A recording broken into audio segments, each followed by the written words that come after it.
everyone. Welcome to OTW News. This morning, February 20th, 2023.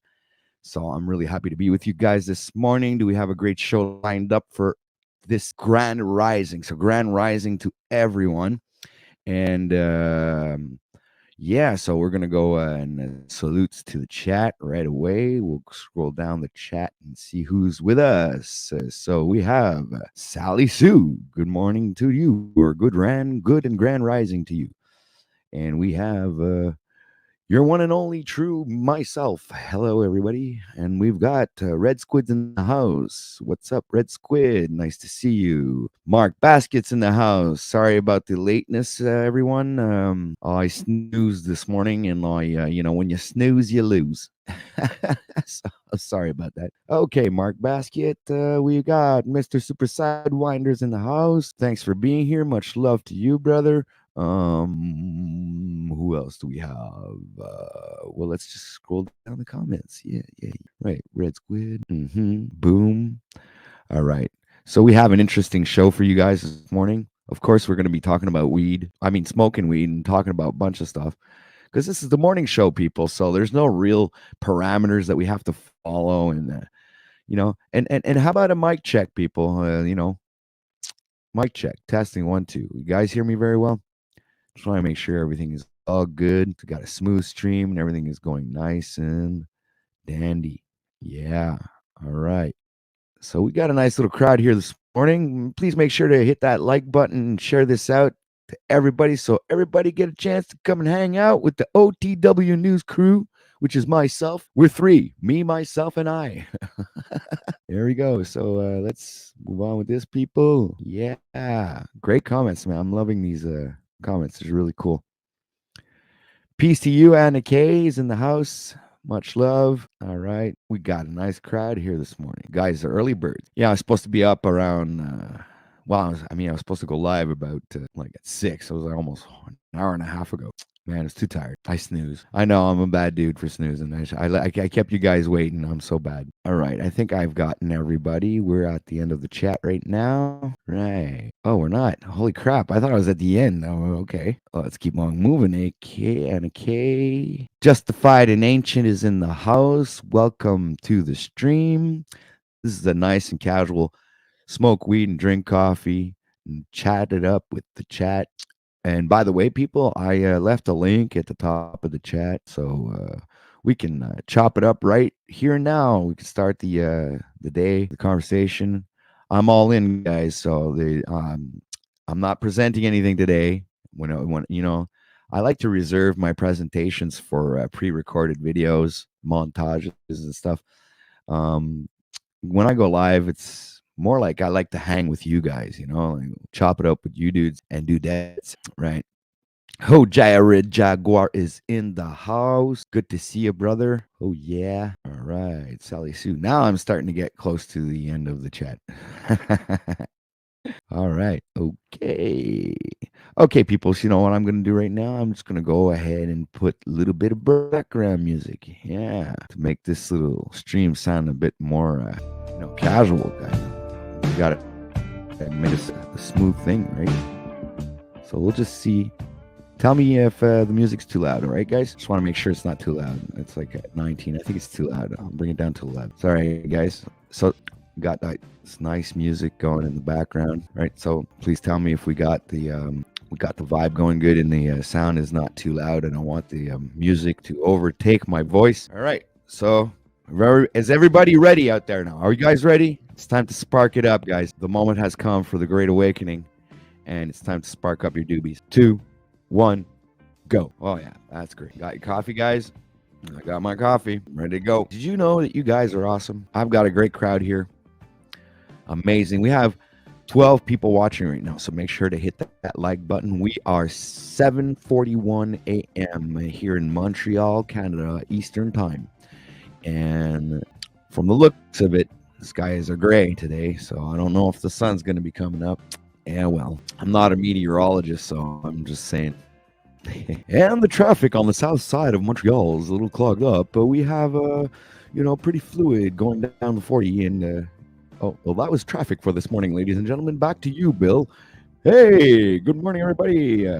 This is Bill Stockston from the We Sell Mattresses. Yes, mattress. Why, do you guys don't like me being a radio host? Just trying to joke around here. That was the weather and traffic news. Right. So traffic is pretty light on YouTube this morning. We have a good thing going here, and traffic is pretty quiet. No clogs in any YouTube channels anywhere. I don't see a bunch of channels going up live this morning, so traffic is going pretty smoothly. And breaking news: we have Sovereign Soul Unchained Mind, who was live yesterday. Please make sure to go like, share, and subscribe to Sovereign Soul Unchained Mind, which is an absolutely phenomenal individual who has a lot of information concerning flat Earth and the place that we live in. Please go like and share and subscribe to Sovereign Soul Unchained Mind, SSUM369. And the next publicity for this morning is please make sure to go show some sub love and some support to We Are Awake TV. Host is by Ian. Yes, hosted by Ian. We Are Awake TV, which is a phenomenal place to go and chat it up and have a great conversation and build upon ideas and make a difference in the world. You have people share their insights on new things and make sure that the future generations have the knowledge that has been researched and brought to the light. So thank you very much for watching. We are OTW News. So much love to everybody, and on with the show. Oh yeah, so we have 16 people watching. So make sure to hit that like button and share this out to the world, ladies and gentlemen, because we are going to have an epic stream this grand rising day on the 20th of February 2023. We got Creating a Homestead in Colorado is in the house. Sherry Ivies is in the house. Much love to you guys. Always happy to see you and have you here and be a part of the community and a part of the show. Yeah. So I hope you guys got your doobies ready and your coffee is nice and warm and you're sipping it up. Sherry Ives right now in the chat is getting a lot of love. So how do you guys like my radio voice? I've been practicing it for weeks now. We are about to hit the top of the hour. I'm about to put the headphones on so I can enjoy the music with you wonderful, beautiful people out there. Now, everybody knows that we live in this simulated reality and everything is scripted. Of course. So why not just go with the flow? Right? Enjoy the ride. It's a roller coaster ride and we're got a free pass. And so, just enjoy the ride, people. Don't worry about anything. There's nothing really matters in the end, because we are everything and everything is us. What is in is always out, or also out. Oh, yes, we have Danny Skylark is in the house. Much love to Danny Skylark. Always a prominent and very important part of the community and the YouTube universe. She participates in many panels and gives her insight upon various views and topics about the world and the place that we live in. He says, creating Neck Masty. Who's Neck Masty? I don't know the Neck Masty. Who's the Neck Masty? Oh, I'm there reacting to reactions. I'm like, oh. All right, so I got to go make sure that the music is not on loop. I don't want it. Yeah, it's on loop, man. What am I doing? So you know what I am going to do, guys? I am going to drop a link in the chat so you guys can come up here and enjoy the show and be a part of the programming, because we are here to program your mind. We are programmers. No, I'm joking. We don't have any programming. If I did, I'd probably have a piece of paper next to me saying, okay, this is what you got to talk about next. No, this is all spontaneous stuff, guys. This is like me going off the top of my head and just saying what I think and enjoying the vibe this morning, because you know why, guys? I don't want to make this about me. I want to give, man. I want to make this about you guys, man. I want you guys to enjoy yourself, I am the entertainer, and I want to entertain you guys and make sure that you guys are comfortable when you come over to this platform. So feel free to click the link. I will be putting it in the chat. Oh, did I put it in the chat? Oh, Creating a Homestead in Colorado is in the house. Everybody, please give a warm welcome to Creating a Homestead in Colorado. Good morning, Patrick. Good morning, and how are you? I'm okay. Got some nerve pain this morning. Well, that's unfortunate. Do you have anything for that? Yeah, I use CBD, whole plant CBD salve that a friend of mine makes. Right. It actually, and I'm not exaggerating because I've tried many, it actually touches the sciatica. Like it gets that deep within the body that Wow. it subsides. Because right now, my whole left leg, my hip, my knee, all the way down to my ankle is like doing this painful vibrato type thing. Right. I was hoping it'd be gone by this morning, just sleeping on it, but it's not. So now I'll cream up that sciatica area for the better part of the day, and hopefully by tonight it should be just a dull ache. Wow. I mean, hopefully for you, it's gonna go that way for you. It's not. It's never enjoyable to have like pain anywhere. I know what you're talking about. I have like these. I was a roofer all my life, right? So I have knee problems and elbow problems. So I feel you So there. That's you for sure. know that inner that internal, like, that's what I don't like about pharmaceuticals, because they lie to so many people, especially with nerve pain. It is so hard to reach nerve pain because our body's made up of nerves. So any medicine they can give you that can reach that deep can also affect your organs and stuff. True. So, True. right, CBD, every human being has CBD receptors within their brain, which means that your brain is geared to accept this hemp as a medicine. Wow. So, Actually, that's great information. I didn't know that. yes, yes. And listen, I didn't jump on the train immediately either. Like, I turned away from pharmaceuticals long ago, but then I was kind of left with learning how to do herbs, and even acquiring a CBD product, because I started learning in Michigan. And even though they were medically doing marijuana, they didn't offer CBD. Like it Huh. was always THC. So I came to Colorado and I met some friends who actually have a CBD store. And I told them, I'll be your guinea pig because I want to find something that works. So they kept mixing Yeah. creams and doing stuff. And I mean, a pea size. You know how they say on certain creams, use a pea size and it'll work, and it never works? Right. This pea size works. And I mean, it works so well that I sat here like, is this possible? Like, did the pain actually subside? This is wow. It was really hard to wrap my brain around it because the indoctrination is so damn thick that we have to work actively. Like my daughter brought up a great point this morning about everything she's seeing online. And the one thing that I don't even know how she met it, but the way she said it was so important. We all need to parent ourselves. And at first I thought she meant like parent our kids. And I'm like, yeah, yeah, yeah, always the mom and dad. But I don't think that's what she meant. I think No. what she meant was we have to tell ourselves, no, don't do that. That's not right. I mean, if you think that you can human a day in your life and not tell yourself no, uh, I kind of question that.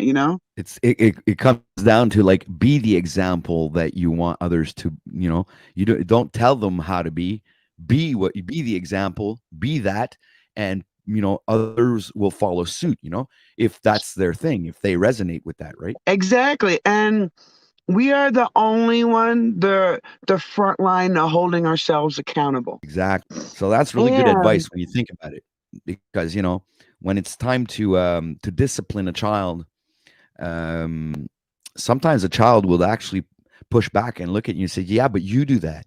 So yes, so the child is not stupid. The child will look at you and see what you do and want to repeat what you do, because that's what they do. Monkey see, monkey do. That's the way children are, right? But then yes. you're telling them something different. So you in their little minds, you're creating contradictions, right? Where And the child, disbelief. yes, because the child probably most likely doesn't understand what's the difference between the child and the adult, right? Yes, yes, Well, yes, yes. because we are their example. So, and we're doing things and we're telling them don't do that, but we're doing it. And, So we're and we're not literally teaching showing them them. exactly, and it's Uh, also another kind of psychological aspect to it with children is um, when you give off that negative energy towards them, you're literally teaching them how to use that negative energy in that same fashion. So if yes. you're there yelling and screaming at the child and saying things to that child, and I could give you an example, like a child taking a crayon and writing all over the walls, right? Okay, so instead of going up to the child and saying, well, don't do that, da, da, da, and you start screaming at the child and everything, well, the only thing that you're showing that child is how to scream and how to yell in a certain situation. You're not really teaching the child anything, right? You're not showing them right from wrong. You're just showing them how to react to a certain situation, because that's what Hmm. situation presents itself in their own lives. And we wonder what's wrong with our kids. Like, let's take this most simplest thing, swearing. Okay, you have children, Pat? Right. Oh yes, I have a daughter, believe you me, and she's worth like 50. Okay. Yes. Yes. So let's take swearing. And most parents first would be like, "Oh, don't swear around my child." And I would always give them a quizzical look, like, What?" And and they would never want to have a conversation with me about it. But my quizzical look would always be like, "You haven't taught him anything?" "Well, no, I just don't want him to swear." And I'd still look at him like, "But I don't understand where controlling me is teaching a child, because I'm a No, damn because adult, right?" right. So what she's actually teaching the child is how to control other people. Exactly. You know what I did, Patrick? When Go ahead. my first child started swearing, I said, "Sweetie, do you know what that word means?" And she looked at me quizzically like, "No." "Well, I'm sorry to tell you this, but if you don't know what that word means, then I can't let you say it." Ha! And That's a good one. that was I think it was one of the best things I could have done, because I unintentionally, unknowingly did not indoctrinate my child to behave a certain way. I just talked to them like all these people used to look at me like, "Why you talk to your child like that?" And I've literally had to tell them, "She's a person. How do you I mean, I don't understand. They're learning things. The only way they're Right. gonna learn is, like you said, by example, by showing them." It's true. And It's just like when you're giving them choices, right? Okay. You're like, all right, you have two choices. It's either this or this. So you the child sometimes knows that there's another choice. There's different choices. There's not just those two choices, right? But what you're showing that child is how to yes. manipulate, right? That's what you're doing. You just Mhm. because what that's what you're doing. You're manipulating the child to get what you want from that child. But in other words, what you're really doing and what you don't realize is that you're actually teaching that child how to manipulate. Every action that you do, everything that you do is a lesson for the child that is newborn into this world and does not know anything about this world. So all they Mhm. know about this world is what we show them, right? Yes. Yeah. So And it's it's not pretty. oh my god, my daughter's so smart sometimes. She's listening in and she's like, "It's not a one and done thing." How important is that to say, Patrick, to most parents out there? It is never a one and done thing with the child. That is absolutely a delusion when you think about it, really, because and child's always going to come up and ask you for advice, especially when they're going into their teens. I mean, my daughter is 24 right now, and she still calls me up for advice, And what I Mhm. try to tell her is, well, what do you think about it? I always bring it back to how she feels about it and how what she wants to do about the situation, right? And Yes. I try to give her advice, but through her own thinking. Like I try to make her think about it, not um try to be the one like the all wise one and like Mr. Know-it-all, because I don't know everything, and Right. in certain situations the outcome might be different, all depending on who's being who's in the situation, right? So I always try to keep things where she's processing it herself, right? So Yeah. this is how I try to, and I also show her when she's like, well, I have a grandson, and I also show her when she's doing these things that I'm talking about with you right now. I pointed out to her. I says, Becky, you're not doing. You're just teaching him how to do what you're doing right now. It's not. There's Mm-hmm. nothing productive of what you're doing. She goes, well, what do you mean? Well, the kid's not listening to you. He's watching you. Yes. Yes. Okay. Yes. Yes. So they pull those experience off of us. Mm-hmm. They And act I like made we my have. mistakes too. I have made some mistakes. You know what I'm saying? I'll never say that I'm perfect. And I've apologized to my kids before when I put myself in the timeout. Why? Because I want to show them how an adult controls themselves. Right. It's all about being the example. How can I call you? I was gonna like I can't remember your name, or do you not say it? Oh, Mary. Mary? Yes. Oh, okay. Well, nice to meet you, Mary. I just didn't know. Actually, I think I know. I not that I didn't remember. I think I just didn't know your name. It's easier than saying creating a homestead in Colorado. Well, it's a hell of a long phrase. It's like supercalifragilisticexpialidocious, you know. Yes. When I started my YouTube channel with my real name, but then I'm like, what are you doing, stupid? Um, so when I came to Colorado, it was a new stepping stone. So All I right. knew that putting my name out there didn't matter. I didn't want me personally, my ego to matter in what I showed people on YouTube. I only wanted to show people that you can be from the wrong side of the tracks. You can be in the wrong type of social environment. You can be in a lot of wrongs, but if you focus on that, that's all you're going to be doing. So I Yeah, try to exactly. focus on the rights. I screw up as a parent sometimes, but my kids never doubt my love. I get it. I get it. We are at the beginning of the 8 hour of the day. So please make sure to hit that like button. We have 15 people watching right now. So much love to you all. And, go ahead and share this out so, other people can have a chance to come here and chill with us, smoke some big doobies, drink coffee, and have phenomenal conversations with great people like creating a homestead in Colorado. So much love to you, Mari, and very happy to have you on the show. Thanks for being here. Much love to you. Thank you for having me. I really So, like what you're doing. I've been watching you for quite some time now, through the chaos and stuff. Not to bring any attention to chaos, but to bring attention to growth. And like we're talking, you noticed something even about yourself, so you went ahead and did something about it.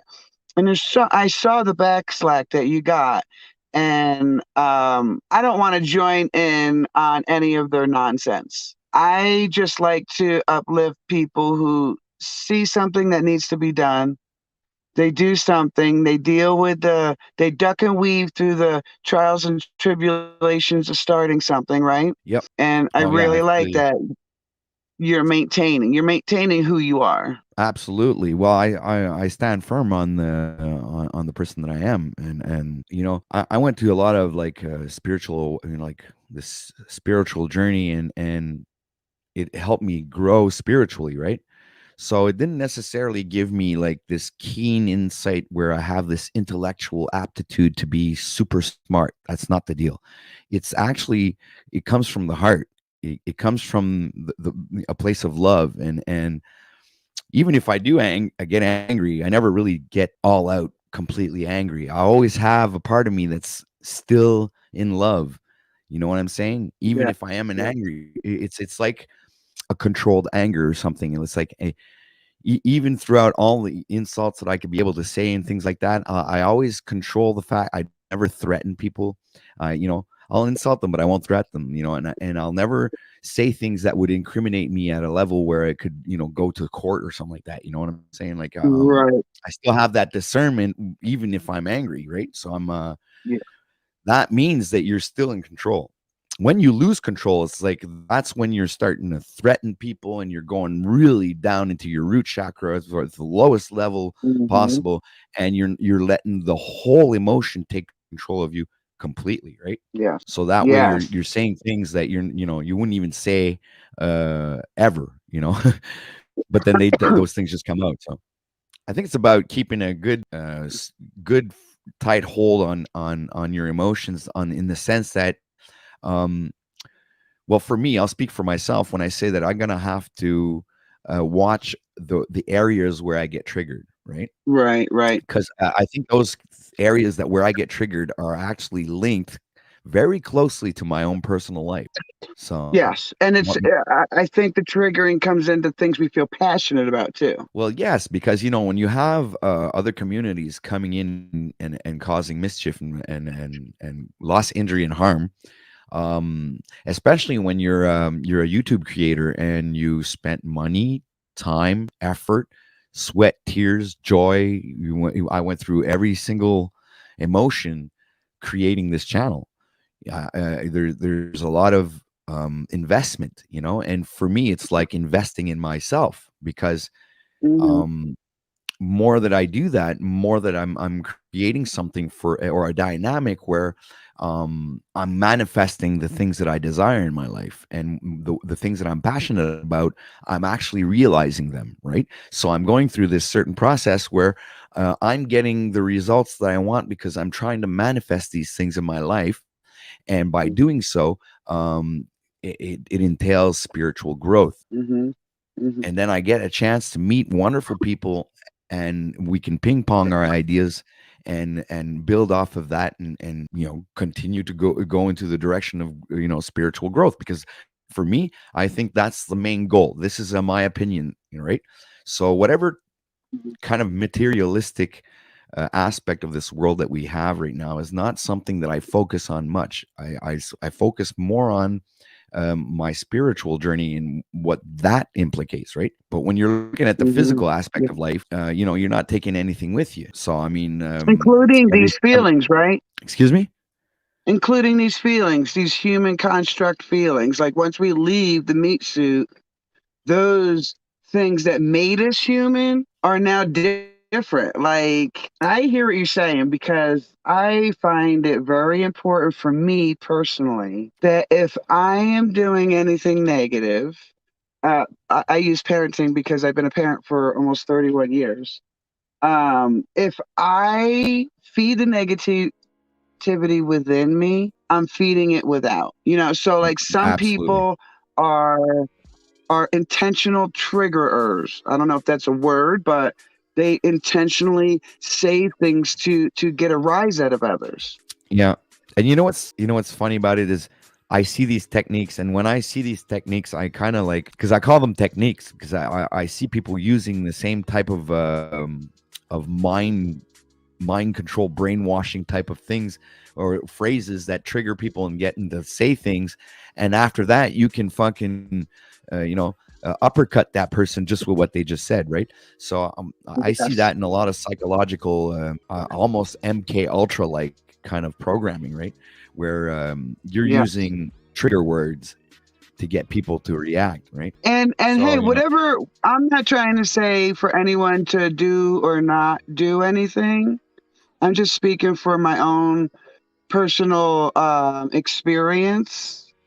Like even when I met my husband, so we're celebrating 20 years April 1st. And when we realized we were getting deep into the relationship, we actually took a ride, sat down by ourselves, laid out everything. And one of the most important things was in an argument, because we all have them, not to tear each other down, not to curse, not to curse, but not to curse someone, not to curse the other person, or right, wish bad, or tear down their persona because you're mad at them. Like that was a golden rule in our relationship.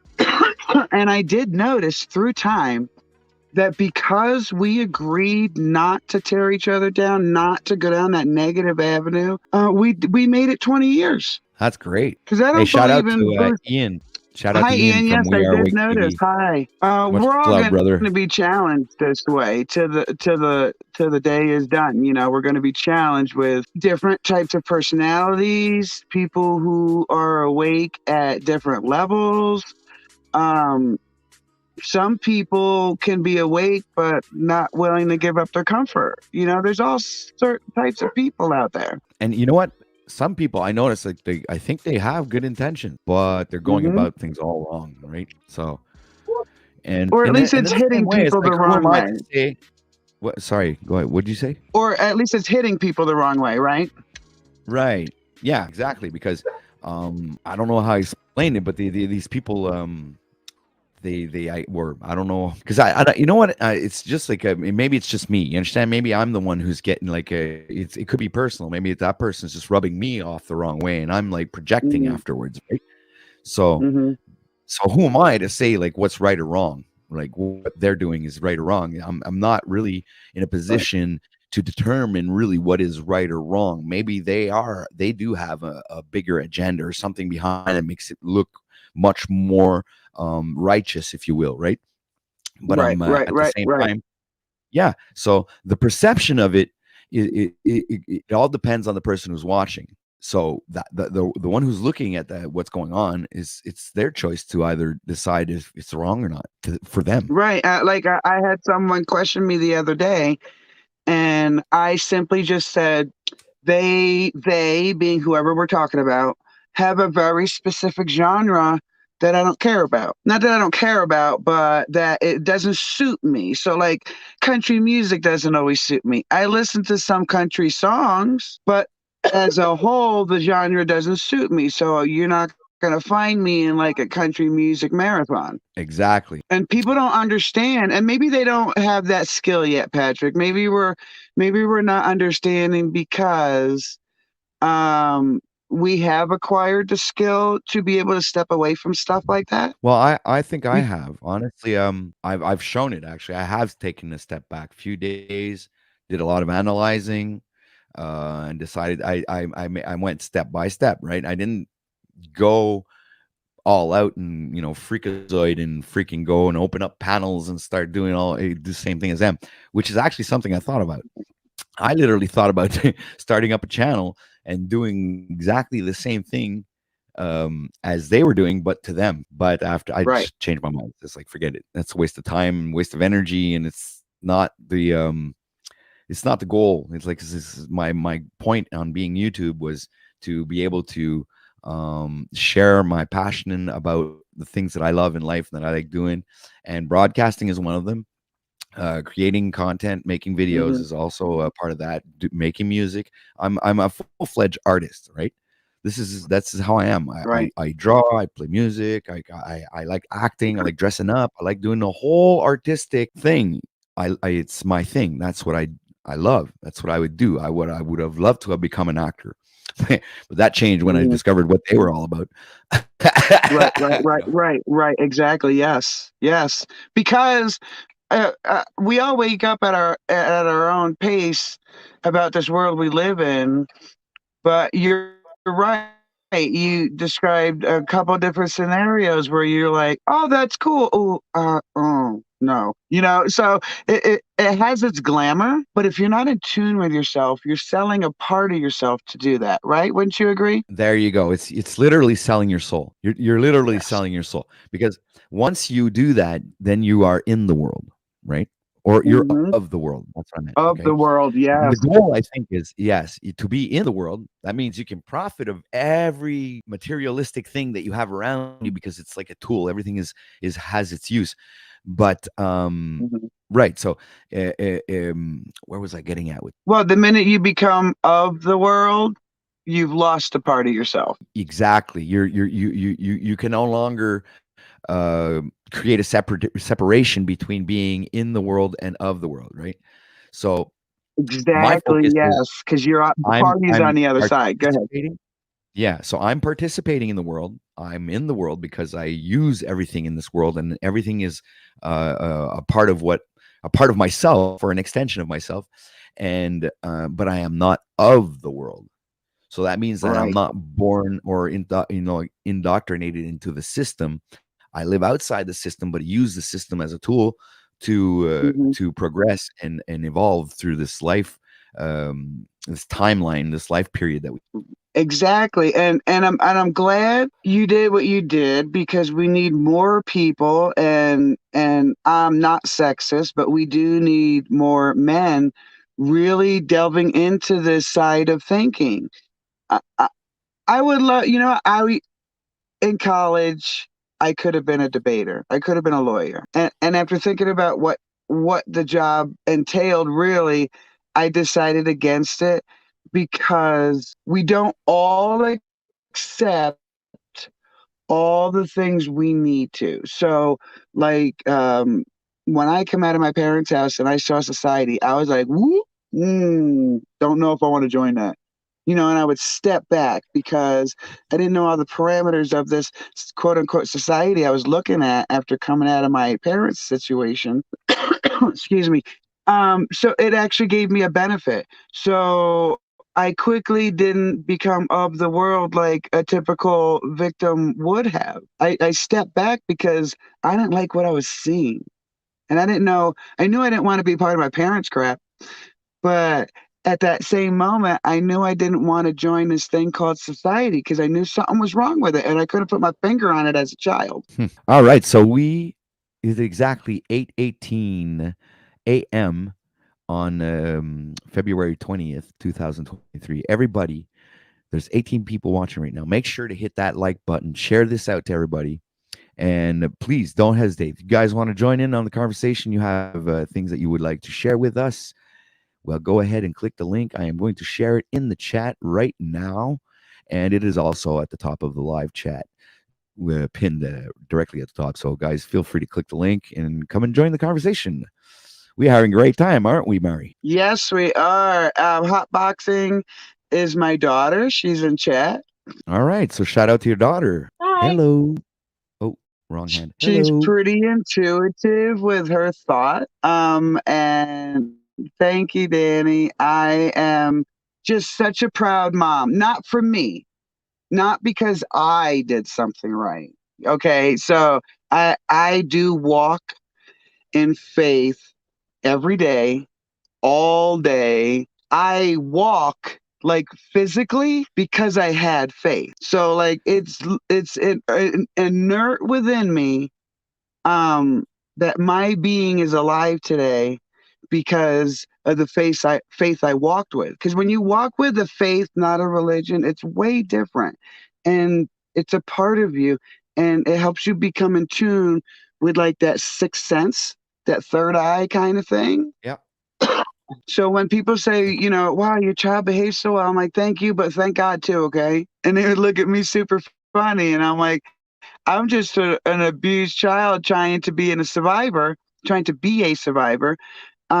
If I don't include God, I'm going to make a mistake with my own child, Mm. and I didn't want to do that. So, hot boxing in mom's car is your daughter, right? Yes. Okay. So, does she actually hot box in your car? Usually with my permission. Oh, you're a cool mom. So listen, I contemplated this issue for a very long time. So I didn't find pot. Like I tried it once at 18, but then at 21, I needed a medicine. I needed a pain medicine because whatever the doctors were giving me after a surgery wasn't working. Right.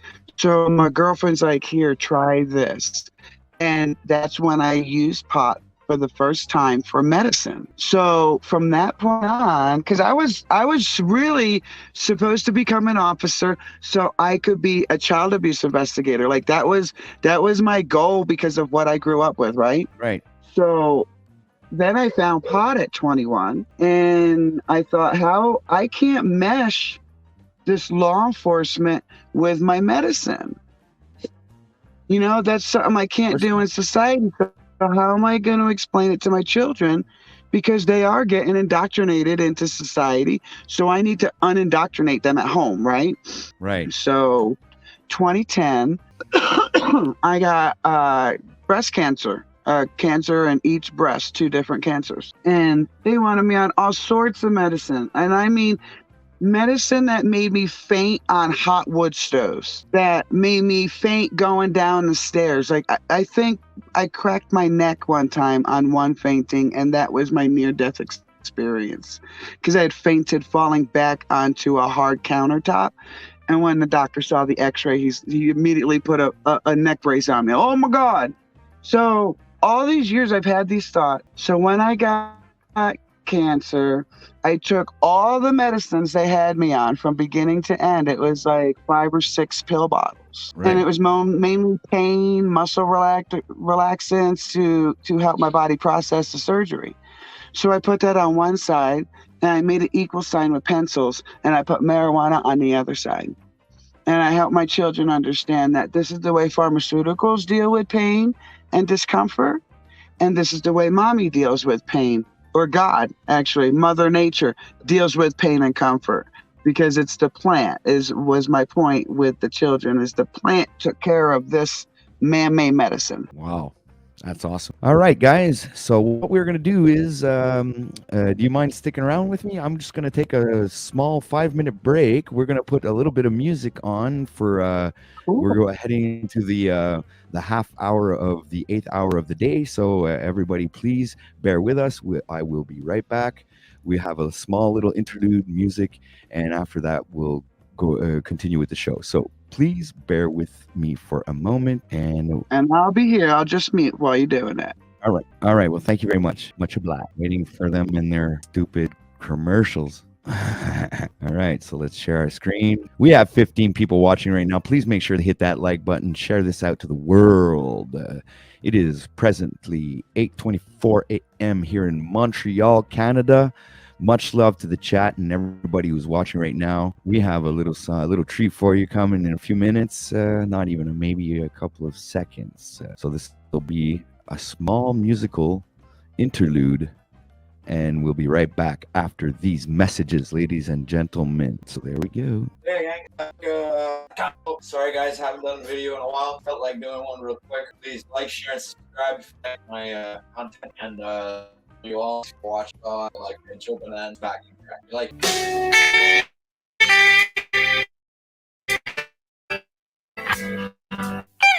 All right, we are back. Thank you very much. That was a presentation from Joey Jones. It's my music channel, ladies and gentlemen. Please make sure to like, share, and show some sub love over there. So thank you very much I for just have watching. to say that was Make sure lovely. us to return to the show. So, Mari, we are back. That was a lovely tune. I really enjoy your skills on the guitar. Well, thank you very much, Mari. I appreciate that compliment. It's really I cool. played music and sang in high school and college, woodwinds mostly. I love the drums, but I don't, how do I say this? I can't grasp the concept. Like, to me, guitar and piano are the same because your two hands are moving in different directions, doing different things, Yeah, and my it's brain coordination. Yeah. can't grasp that. Yeah. Yeah, it's like that little trick there that they get you to tap on your head and turn here. So you're like Yeah. this. So this Yeah. this helps a lot with that coordination. You got to, go the other way, turn, like, and then do the same thing with the other hand. Yes, yes. Well, there's some things I still lack from my childhood. I mean, I can do that now, but I wasn't taught that as a kid. So, some of these things that seem simple that people don't do with their kids, they're really not simple. Like what you just said right there. Like, I did not have that talent as a child. So it was something I couldn't develop. Even though I love music and I have the long fingers for piano or guitar, I could not wrap my head around that because of a simple thing I didn't get in my childhood. Yeah, and by learning coordination, because it's something that you practice. It's not necessarily, yes, obviously becomes a talent once you've practiced it enough, but it's like I just said, it's something you have to practice, because you have to teach your brain how to be able to do more than one thing at the same time, right? Well, I'm talking about, like, at least our body parts, right? We have a new joiner to the show. Please welcome, ladies and gentlemen, Paula Fulcrum, Monarch Butterfly. Big hand of Can you applause. hear me? Hi, Paula. Welcome to the show, Paula. Hi. It did something weird when I joined. It confused me. It said that StreamYard blocked my mic and my camera, and then it was like, join anyway. And I'm like, oh, what the hell good's that gonna do if no one can hear me? Well, it was most likely a lag. Yeah. Hello, everybody. I love what she's been saying, a new person that I don't know, lovely soul, don't have to see her face. I can tell who she is by the words that she chooses to use. Thank you, Paula. Much love to you, sweetie. Much love to you. And you've been saying some good shit too, of course, OT. Yeah, Patrick As always has some good usual. shit to say. Yes, Oh, yes. thank you so much. You guys are so awesome. Yeah, I mean, this is what we need more of. We don't need the two worlds colliding. Let them Hmm. do what they're going to do. And you do what you're going to do.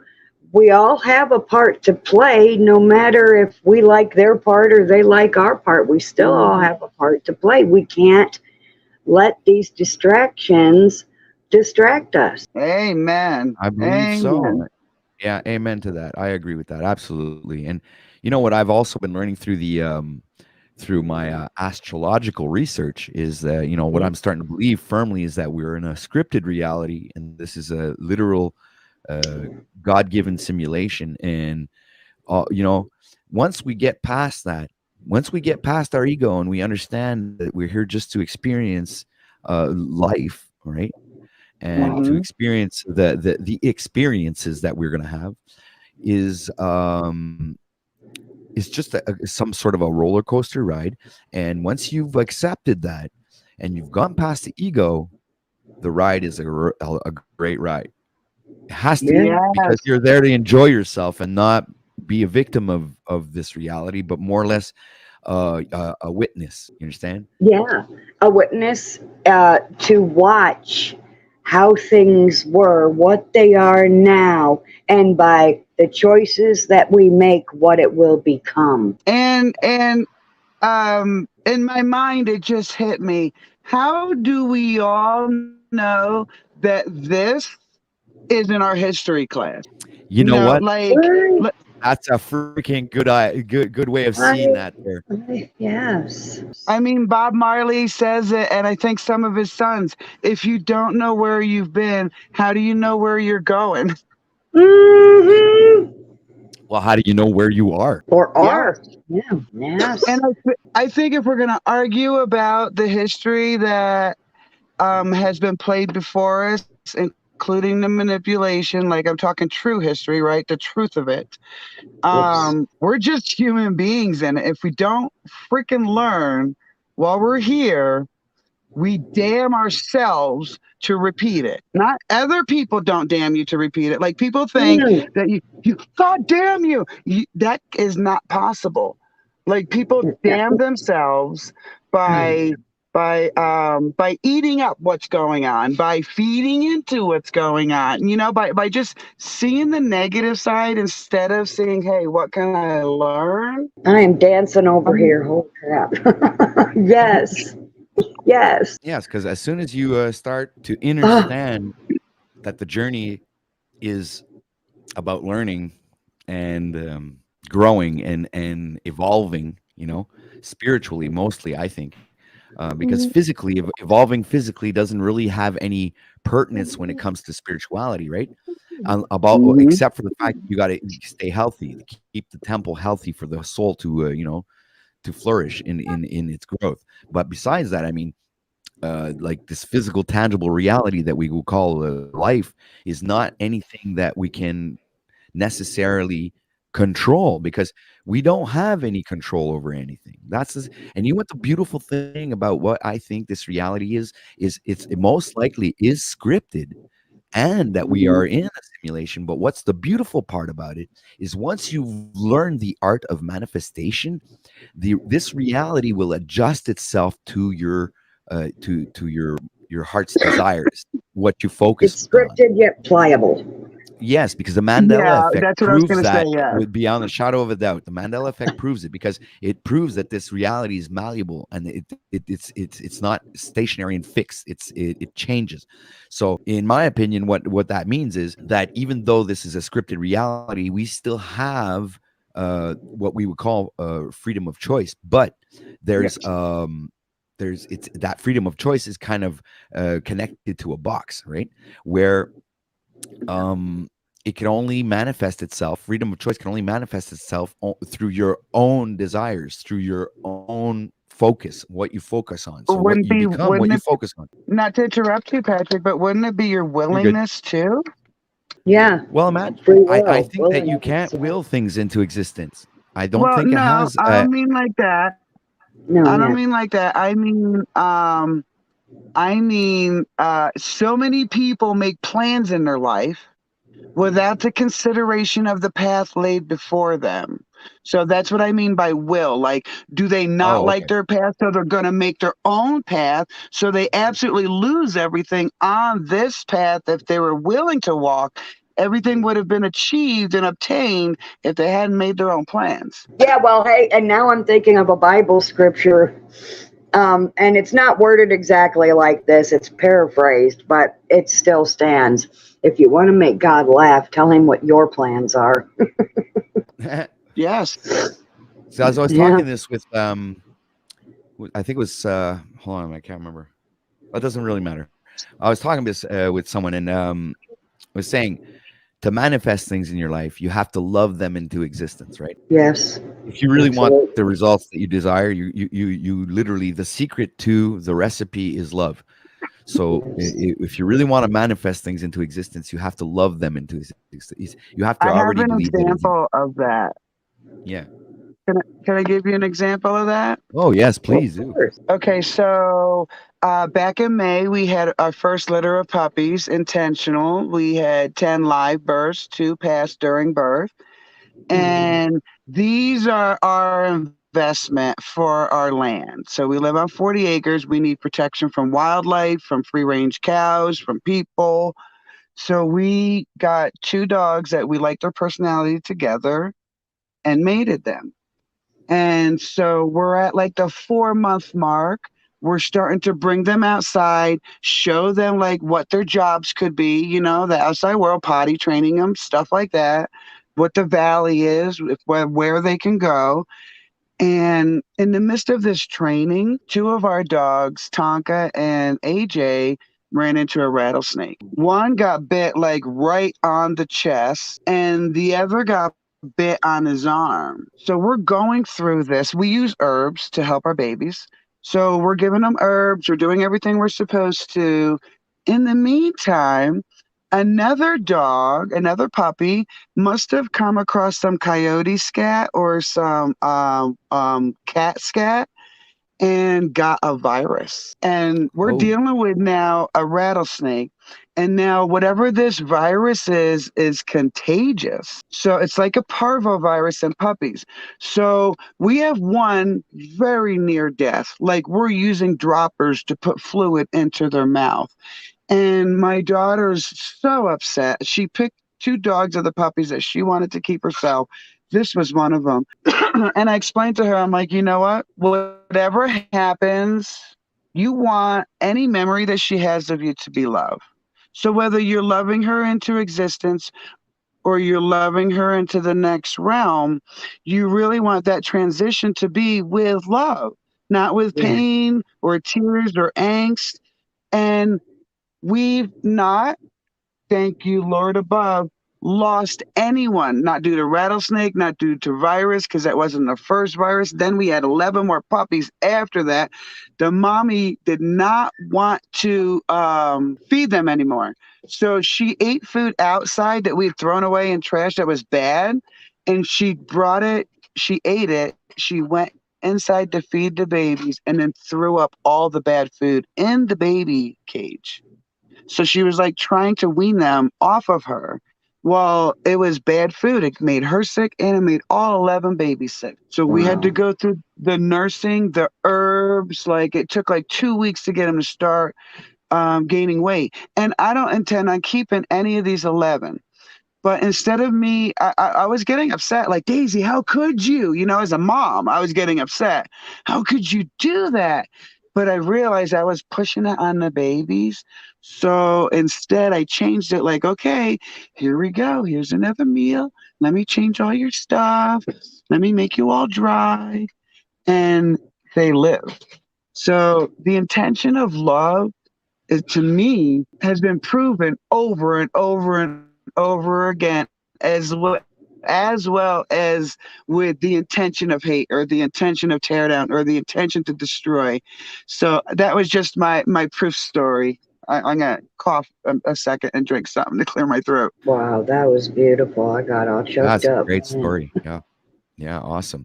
Mm. All right, so we're about to hit the top of the hour. It's 8:45 a.m. here in Montreal, Canada. We have 20 people watching right now. Please make sure to hit that like button and share this out to everybody so people can chime in and come and have a great conversation with us. We're having a great time up here with Paula Falcron Monarch Butterfly and creating a homestead in Colorado. So, welcome to you both. Much love to you, and much love to everybody who's watching right now. Yes, and I see the Yeah. chat is really on fire. We have great comments. We're gonna What are we bring that. missing? Because it's hard for me to read the chat. Yeah, I try to keep up with you guys in the chat at the same time. This is like a multitasking nightmare. Yeah. I can barely do this, Patrick. Oh So, Paula, yes. how you doing today, sweetie? I'm doing good. I was just getting ready to go there. Well, he was looking at chat. A few days back, I came against someone that I didn't even know. I went off half cocked. I knew very little information. I don't know the guy's content. I made a judgment that I shouldn't have made. And when I did, shortly after that, my body immediately started telling me, dumb bitch, you know, fucked up because now you're going to have a heart attack.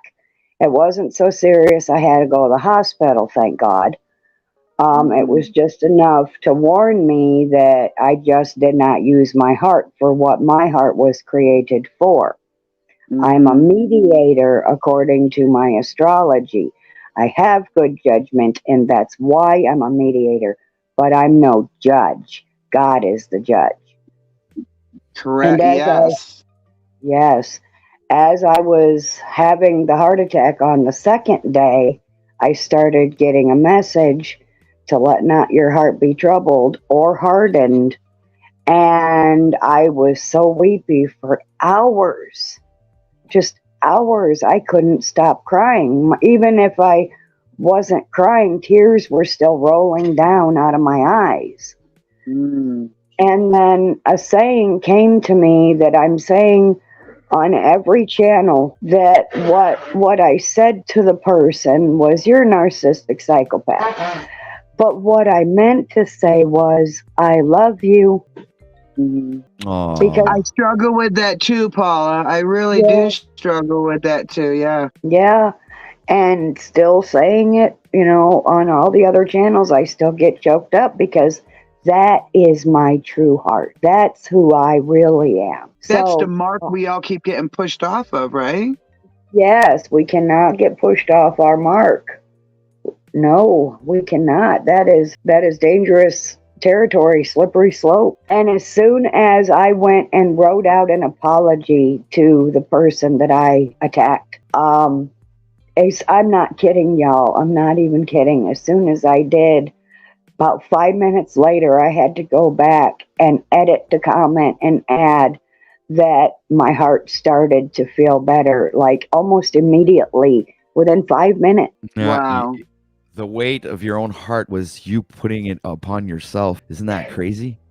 Mm-hmm. Well, think And about you what had she to said too. yeah, you Go had ahead, to Pat. liberate yourself from that, right? And by writing it down on a piece of paper, you did alchemy right there, where you transmuted that energy and put it into art because it's a form of art, right? So you just literally, poured your heart out onto the piece of paper, and boom, you're starting to feel Well, better. you know, it was on YouTube publicly for all to Oh, see, and yeah, okay. I thought it was on a piece of paper. I thought you said you wrote something. no, I had to go to the source that I attacked, and I had to say it to him because Oh, if I didn't, I was going to die. wow. So okay, so it's even better. You actually like let it out, with the frequencies. Yes, Yeah. yes, I had to stop in the other frequencies tracks, I had to bring my frequency in, or I was going to die. Wow. And you know what? I think there's something that involuntary ignorance of most parents. We don't teach our kids how to deal with it. Like, that's why I keep saying it. Maybe, Patrick, you've heard me many times say this is a conversation that needs to happen, because we have no skills to deal with someone that may have tendencies that rub us the wrong way. Yes, and I think that's a literal test to see if you're gonna learn from that, or are you gonna stay in your lower vibrations and always go in a loop, like you're stuck in this, because more you feed into it, more you inject yourself with it, and more you're like putting that energy out there, right, into the ether. So it's and what you've put out comes right back at you. So I mean, Yeah. so if you manage to filter your way through that and rise above it, then this is where you become, I would say, not immune, but where you become, over situations, and you don't let yourself get emotionally attached to whatever paradigm that's being presented to you at that moment, because you're not being guided by your ego, but more or less you're being guided by the love, by God, by your heart, by By the heart, yeah. Yeah. The heart of the lion. I'm a Leo. Go ahead, Paula. The tarot card, strength, is of a woman closing the mouth of the lion. The lion has the ability to take you out, but just because it has the ability to take you out doesn't mean that it should. Exactly. And that's and it's all right to fall, people. You can fall, and in any sense of that word, if it's you can bring any allegorical meaning to it, but it's not about the fall, it's about how you get back up, right? It's how you decide to react to your own indoctrination, right? Oh my You have God, to be able to Well, you I have to think be able to identify these things and work through them. Go ahead, Colorado. I think you said it with that word right there, react.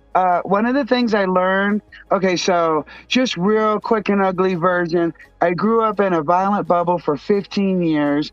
I lived with my emotional, mental abuser, my mother, for 2 years.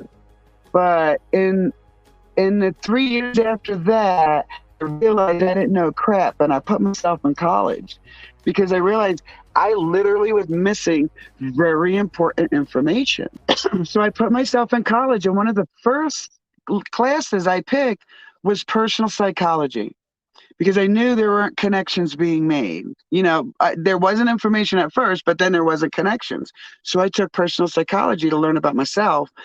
And what I learned was, if I'm reacting to a situation, I did not stop and take a breath. I did not analyze it. I did not filter it. I am only reacting. So I've learned to train myself to respond, because responding takes all those. You got to take a breath. You got to think about what you want to say. You know what I'm saying? Form it and then do it. Even if it's 10 seconds, it's longer than a reaction time. Yes, I agree. Yes, because you can react right away. It's instant.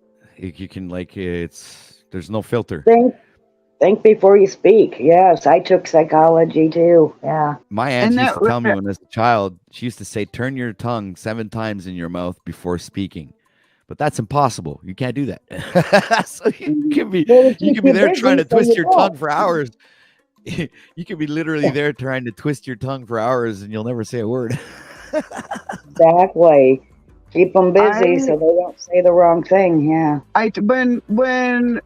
When we say those things in general, stop, breathe, think, and then talk, we never really go into depth about them. So the only thing I want to say is, I would explain to my kids, you breathe and then you think. And what do you think about?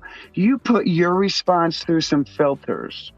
And they're like, what kind of filters? Well, is it respectful? Is it needed? Is it just? Is it mean? nasty, hurtful. Like these are filters we all have through our brains, and we're so used to using them that we don't realize we use them. But we use them with our kids. Like we wouldn't say to our kid or to our grandma what we would say to a stranger.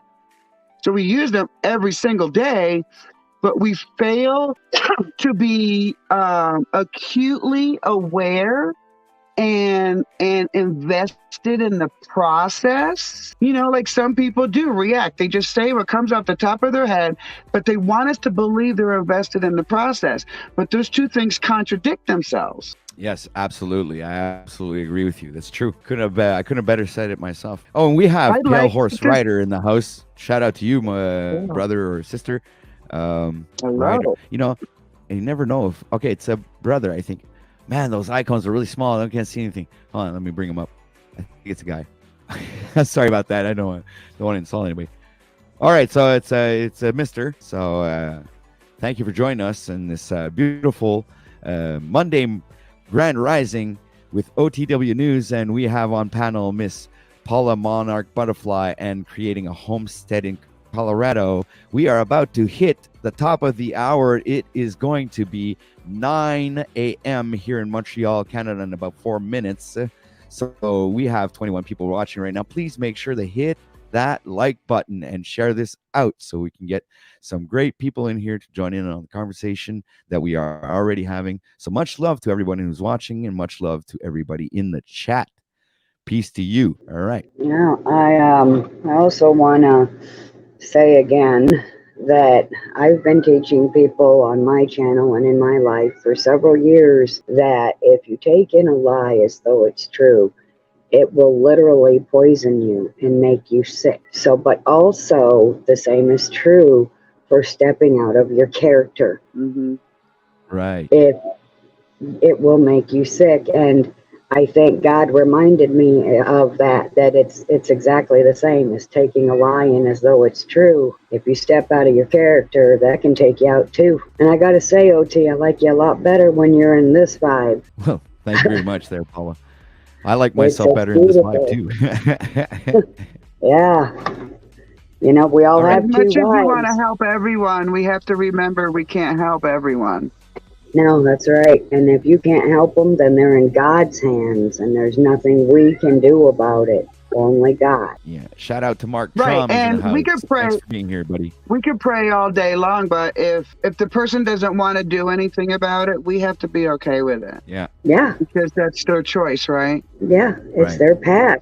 They probably have to go through some more hardships before they get these kinds of revelations. Right. Most right. people just would have been like, wow, I'm having a heart attack. Go to the hospital.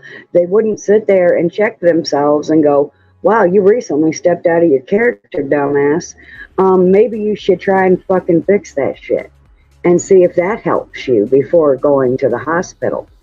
Because, these days, who wants to go to the hospital? So, hey, let's check myself before I wreck myself and see if that helps first. And it has been such a beautiful journey. And maybe if more people would hear just that, Paula, what you said, because when you said your heart got hardened, it threw me back. I lived in Michigan for 15 years. I chose to go there because my oldest daughter's father lived there. And we were being stalked where I lived in Virginia. So I had to cut and run to be safe. Yeah. But I wound up getting stuck in Michigan for 15 years. I'm so And sorry. I'm a New Yorker. And the one thing about New Yorkers, yes, they're rude, they're brusque, but they're really to the point. Let's deal with stuff right now. We're not sweeping under the carpet kind of people. And it's abrasive, especially with people who sweep things under the carpet, and in Michigan, boy, if you talked about it, if you even talked about a problem, you would get scorned or stared at or shunned like it. And I felt it hardening me.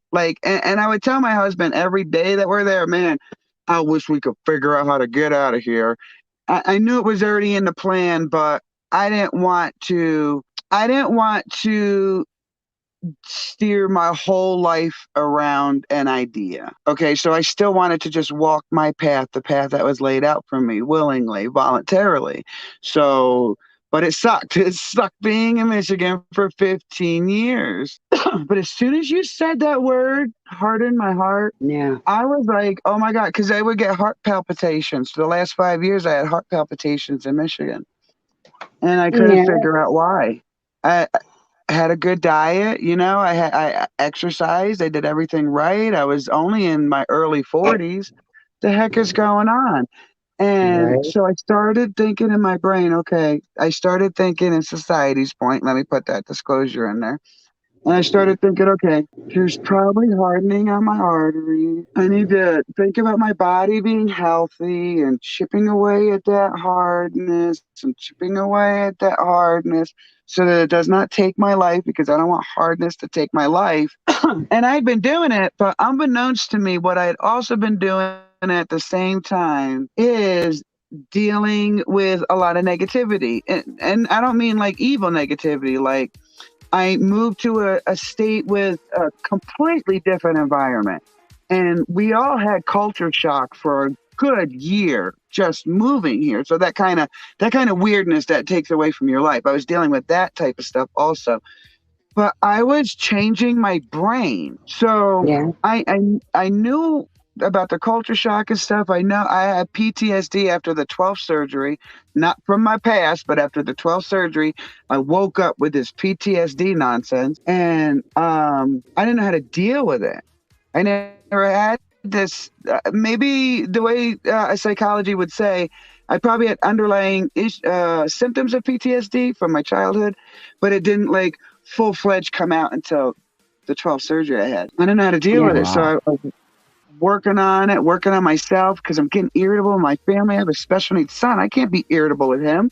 He don't even know why I'm being irritable. It hurts his feelings. Yeah. So unbeknownst to me, I'm doing this mental work, and I'm not thinking like you were saying, Paula. I wasn't making the physical connection with the mental. But Yeah. now that I look back, I can honestly say the heart palpitations are I brought them down by a good 70%. The mental work I did from leaving Michigan until now is actually what made my body more healthy. Like, I did elderberry and I did my due diligence because I believe God helps those who help themselves. But that's one thing Right. I didn't understand I was even doing. So that's where God can help you when you don't even understand. It's God helping you just because He's making you focus on this very specific part of your being. Yeah. Gives a whole new meaning to hardened arteries, in my opinion. Yes, that's exactly what hit me. Like, it made the connection I could not make all these years, Paula. Thank you so much, because I could not make that for some reason. I don't know why. I'm gonna have to mute real quick. Well, that Oh. it's funny that she mentions that because I used to work for a guy who was in refrigeration, right? And he was really triggered with politics. And there was this one time where he came into work in the morning, and he wasn't feeling too well, right? He was feeling kind of weird, and he was looking weird, and he was sweating and all that. And he goes, "I think I'm having heart problems, buddy." And I was like, "Well, what are you doing? You're like, what are you eating or something?" He's like, I don't know. I didn't eat much or nothing. He says, but I was on Facebook yesterday and I was like freaking hashing it out really hardcore. I was triggered big time, and I was like, got all pissed off, Mhm. that made me think. And I think he had realized that at that moment that he was the one causing his own heart attack, because days after that he literally had a heart attack. Because he didn't figure it out soon enough. Yeah, exactly. Yeah. And It was already too late. that just begs the question: why the f are these MFers? You can tell I how mad I told get about you. it. That why have they separated that? Like, I only want the knowledge so that we can teach the younger generations. Why does this indoctrination include a separation between mind and body? Yeah. Hmm. Because they're not separate. They are one. The mind is in the body. Well, to me, you can't get to the high trinity until you make your own trinity of mind, body, and soul. Exactly. Yeah, Yeah. and I think that's the lower three chakras, and then the upper three chakras would Yes. probably be the higher trinity, and then boom, when the two Yes. come together as one, you got your crown. And what have we had our Exactly. whole lives? And in this world, coronavirus, hello, that's the virus of the crown. That's brain damage, and it causes And heart damage when the brain's not working. you made that other connection. I get it now. Okay, so I Yeah, Mhm. believe that the grand manipulators have been trying since the Catholic times. I put this connection together, not the thought I'm about to give you, but a different connection, this connection with the Catholic Church. So even since back then, these MFers are really investing in separating the lower trinity, in separating the mind, the body, and the soul. It Yeah. yes. explains Agreed. everything. Yes, yes. And it occurred to me as you were speaking that where the lower Trinity and the higher Trinity meet is in the middle, stuck in the middle with you at the heart. And that's why That's where Jesus, they I meet. think, is Wow. always pointing at the heart in depictions of he always has his hand toward the heart, and you have like this big heart there, and I think that's significant because maybe the heart, like I was saying in another stream, is the brain, is the real brain, and the mind is it's just another organ. You know what I The mean? mind Like is just it's the motor that runs the body. there you go. The mind is the motor. The mind is the but what really is in control is the heart. So we Yes. actually Well, that's live what in should our be in heart. control, right? That's what Right. should be in control. Yes. So that's why if you're not in your heart, I guess it would be more difficult to manifest things in love. Because if you're not in your heart, or let's say your heart chakra, then it must be difficult to be able to manifest things, in my Yes, I'm opinion. Right. going to say yes, Patrick, because I'm just making some connections now. So people brought up manifestation way like 30 years ago in my life. Shortly around the time, either before or after that, I had a dream about Colorado. I never seen anything about Colorado before I heard about it, but I had a dream about it and a poignant dream about it. And people kept saying manifestation, and it didn't sit right with me because in my mind at the time I thought if God wanted me to get there, right, it's already on my path, number one. And um I've always just had this, I'm just a lowly human being, so can I consider myself that powerful? And I was very, very hesitant to consider myself that powerful. But I want to put this but in there now. But with this conversation this morning, I think I think that connection allows that to happen. But without that connection, you can try like turning the key on your car. If that battery is not connected, you could turn that key 500 times and it's still not going to start. There you go. That's a great way That's to see it. right. Yeah, the metaphor Wow. that you use there is really good because you see, and these are the moments that I appreciate the most. Is those aha moments where a person is like, okay, Yeah. just put two and two together, and they're just blew their own minds. These are the moments. This is what I think we're here to do. This is what um, uh, creating content for me on YouTube should be all about. Besides whatever artistic things that people do, but I'm saying like when we come to having conversations and building and talking about ideas, and this is where mind blowing begins, right? And this is the part that I Yes. appreciate. Like this is it, and I'm really happy that Mary this morning is just this. See, nothing happens for nothing. That's This is what right. I'm Exactly. saying. This is a scripted reality. It has to. How else can you But it can explain only things? happen by the choice and free will of ourselves. Like we can't think of it, okay, I'm signing up for a program and that program's going to give me something back. Like to me that's a false thought to have about things like this. It's Well, the yeah, willingness to go ahead, I Patrick. agree. Yeah, no, but I agree with you in the fact that it's not something that's scripted word for word. Right. Like it's not something that is Right. scripted in the sense of as a script written down, and every word is scripted down, every action is written down. No, no, no.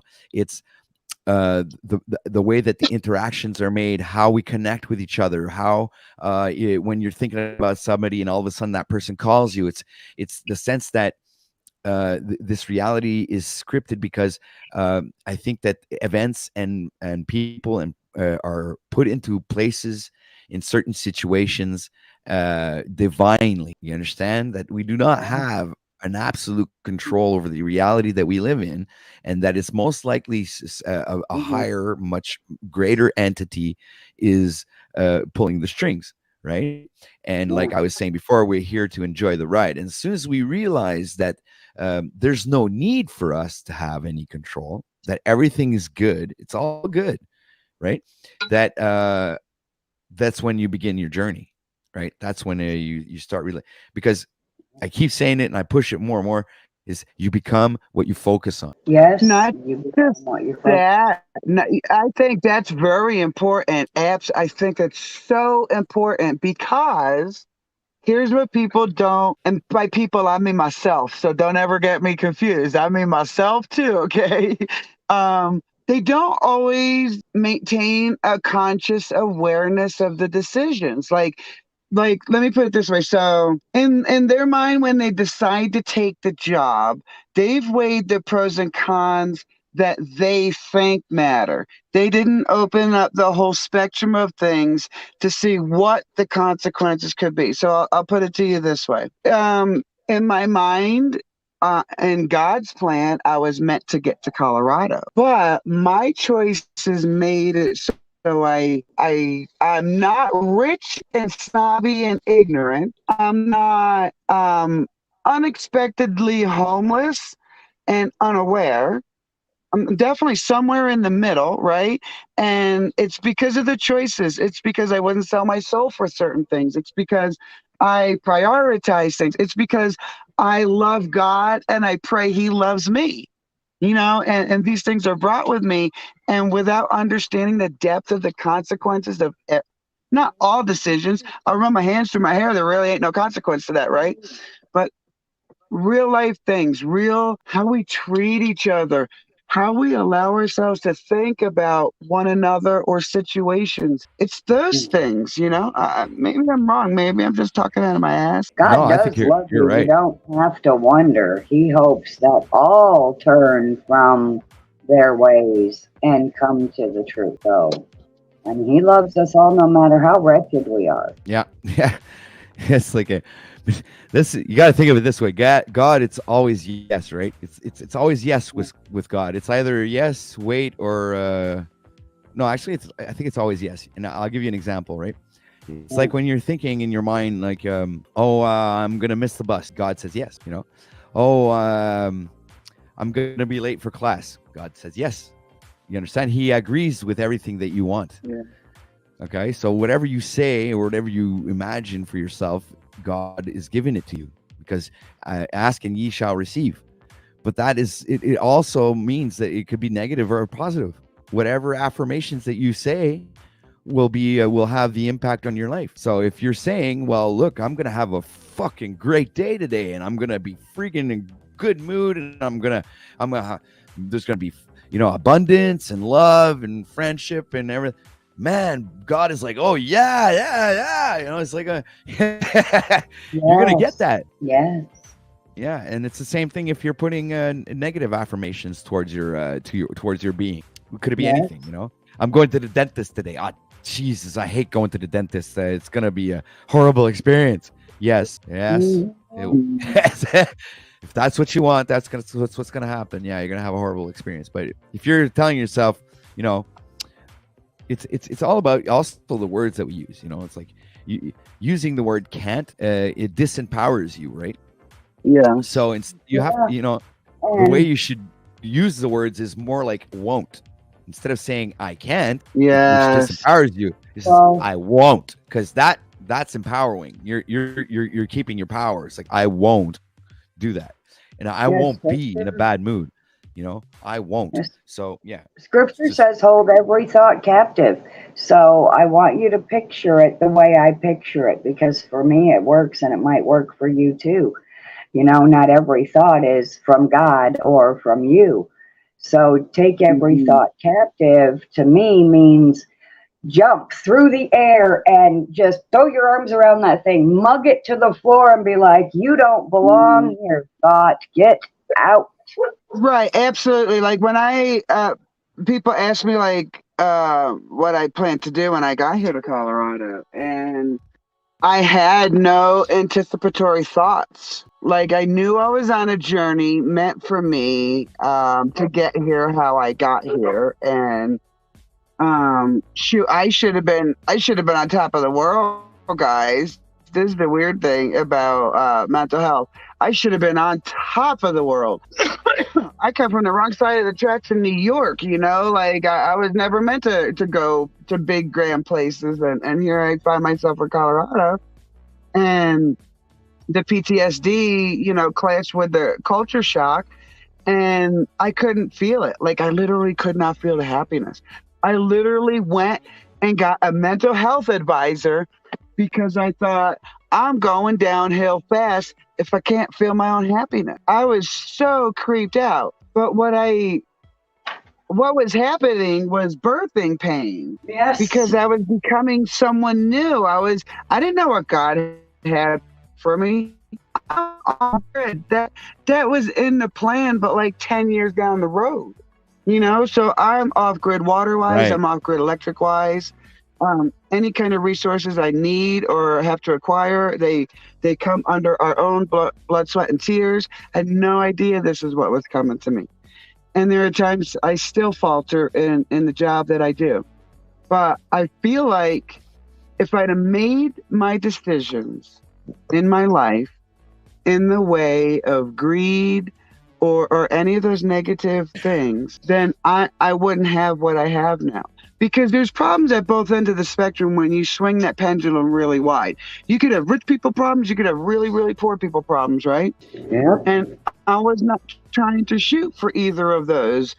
So I made sure to be wise on the decisions I made in life, at least seeking counsel from my ever loving Lord to help me make these decisions. He tells you when it's coming. And I only know that because one day I'm not even seeing Colorado in my future at this point. I'm in Michigan 10 years in. I go down the driveway, check the mail. I'm knee deep in life, and something stopped me. I was like 2/3 of the way down the driveway walking back to the house, and this feeling, I'll try to describe it. It was almost like the worst invisible gut punch I've ever had. Like it stopped me dead in my tracks. And I Wow. was like, what? Okay. First I told myself, okay, all right, calm down. Just calm down and think about it. Because it wasn't all negative. So I just tried inspecting that feeling a little bit.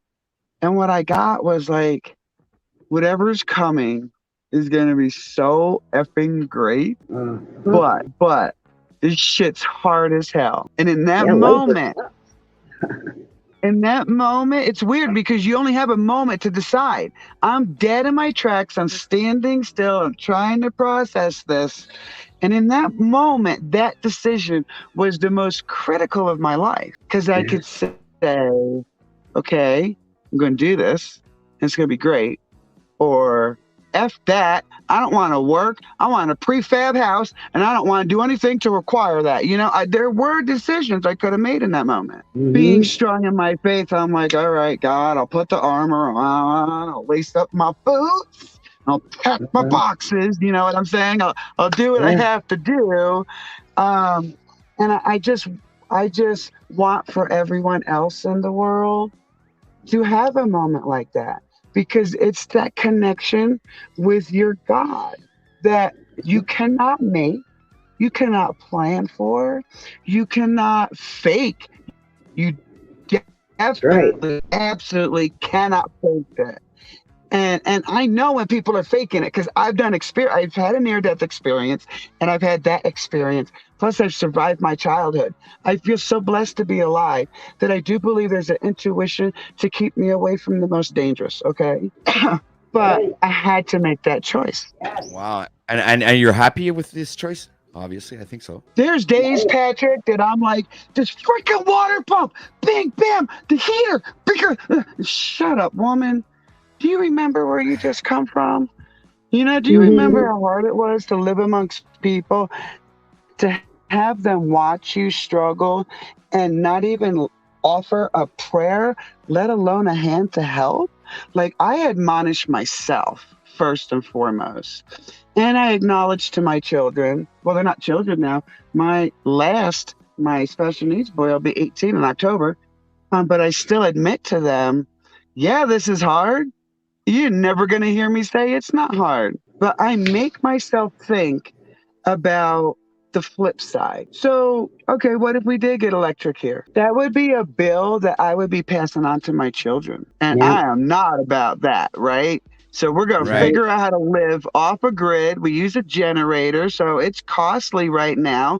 We have solar panels and we are building it up. So we're on the cusp of finally getting, off of the generator thing.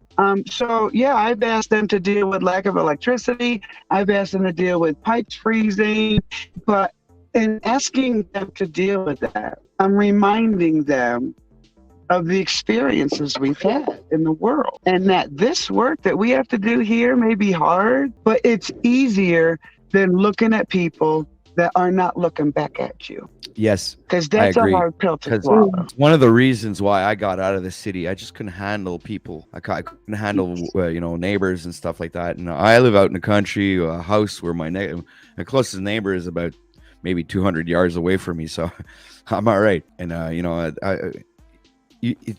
think this is where you end up discovering peace and quiet, and you have more time to reflect, and you don't have an exterior distraction always there pumping into your subconscious mind, and you not be able to work on yourself because of all these exterior distractions, especially when you're Mhm. living in the city and your next door neighbor is, I don't know what he's doing, fighting with his wife. You hear them screaming.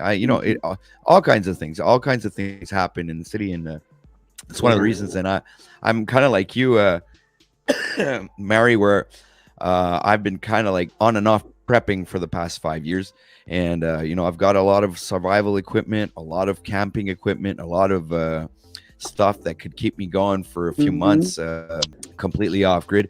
I got the solar panels. I had the generator, but I got rid of the generator. The reason why was because if I do keep one, that means that eventually I'm probably most likely going to have to produce my own gasoline to run the freaking thing. And that's, then you're going to have to go through all the distilling alcohol and then try to create your own ethanol. And that's a whole different freaking thing, right? So I'm thinking about like, okay, so what are the ways that I can, bounce around that? So I was thinking of going full out solar panel, right? And eventually, if the cars they don't run on gas, like there's no more gas, and they're going to take that off the table. Well, screw them. I'll ride around on a bicycle. I'm not. I Yeah. don't care. Or walk, yeah. I'm an hour Yeah, from anything, so I've had to have that same thought myself. And I did look into. Someone did use a wood-driven cook stove to run a generator. Really? Wow. A wood stove. They captured the I don't know how much of the smoke, the exhale, and put it down, and it ran the generator. Like, he started it and it ran, and he plugged in a drill. I'm gonna have to see if I can find the link, and I'll try to share it on my community page. Wow, that's awesome. I have a friend who made one with a compressor, where the compressor was pushing the air in the motor instead of having gasoline. The motor would just run on air compression, right? So you know how a standard car would Wow. function when you start it with compression, and usually you would use gas, but in this, the way he made it, he's using air. So he's using the compression of the car to generate the air from the compressor, then re-pushing that air back into the motor, and so and the alternator of the motor produces the electricity to keep the generator running. Holy cow. So everything's like everything runs by itself just on air. Wow. I think I have that video in my. Hold on a sec. I think I have that video, guys. It's just gonna blow your minds. There's more than one way to do things. And, Yeah. just because someone says you need fuel for this doesn't mean that you need fuel for this. If you can figure out how to convert it, you can create something new that's even more reliable because you don't have to worry about running out of fuel if it's running on air. Absolutely. Yeah, that's awesome. But that's what creators do, and also, while you guys were talking about all that stuff, I was reminded of some Bible scripture about grapes and how, in order to make wine, you don't just pluck the grapes off the vine and put them in a bottle. They have to be crushed. Or even like, how do you make a sword? You have to melt the metal, you have to beat it, and you have to shape it. And so when we do come against friction out there in the world or on the internet, that is a choice for us to either go with that flow or be refined or be crushed by not meeting them at their frequency, because your flesh wants to meet them at their frequency, but spiritually you have to crush that and maintain your own frequency. Yeah. Well, we have to get them. We actually have to get people to understand they have one, because as I've learned through research and joining communities, I realized one thing, and that is, I don't think people understand that the comfort they live in is at the sacrifice of what we're talking about. Exactly. There's no frequency when you have electric wires and telephone cords and cable wires and school buses and horns and people screaming. There's literally no frequency of individual in that situation. Yep. Yep. We are in the refiner's fire. We are Shadrach, Meshach, and Abednego in the fiery furnace. Let it burn. Don't fight it. Let it burn. No. Yes. 1 second. If we let it burn, we'll be refined. If we fight it, we'll die. Be yourself. Don't let that video. anybody. I think I found it. Oh yeah, you found it. You put it in live chat. Are you gonna play it for No, us? actually, it's a video that I have on my computer. I know this guy. I filmed this. We were at his house, and he was showing us how it works. So, it's not a very long video.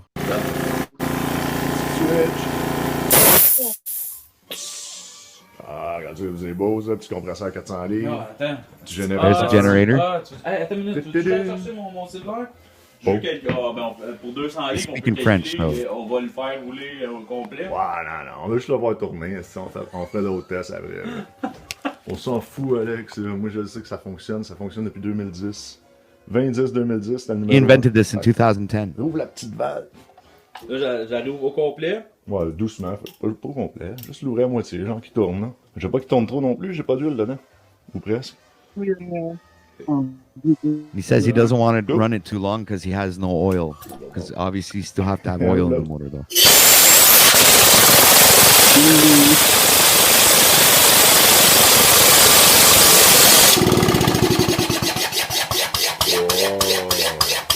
See that?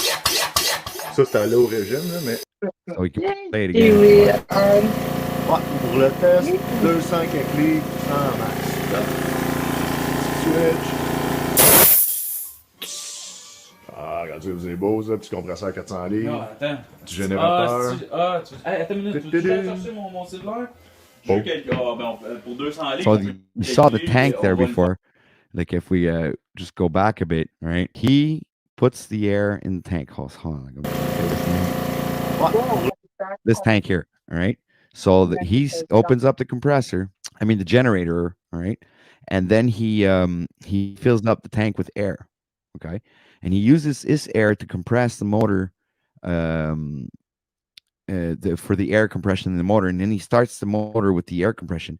Then the motor starts, and afterwards the electricity runs the generator. So then he turns the generator back on, and then it's a loop.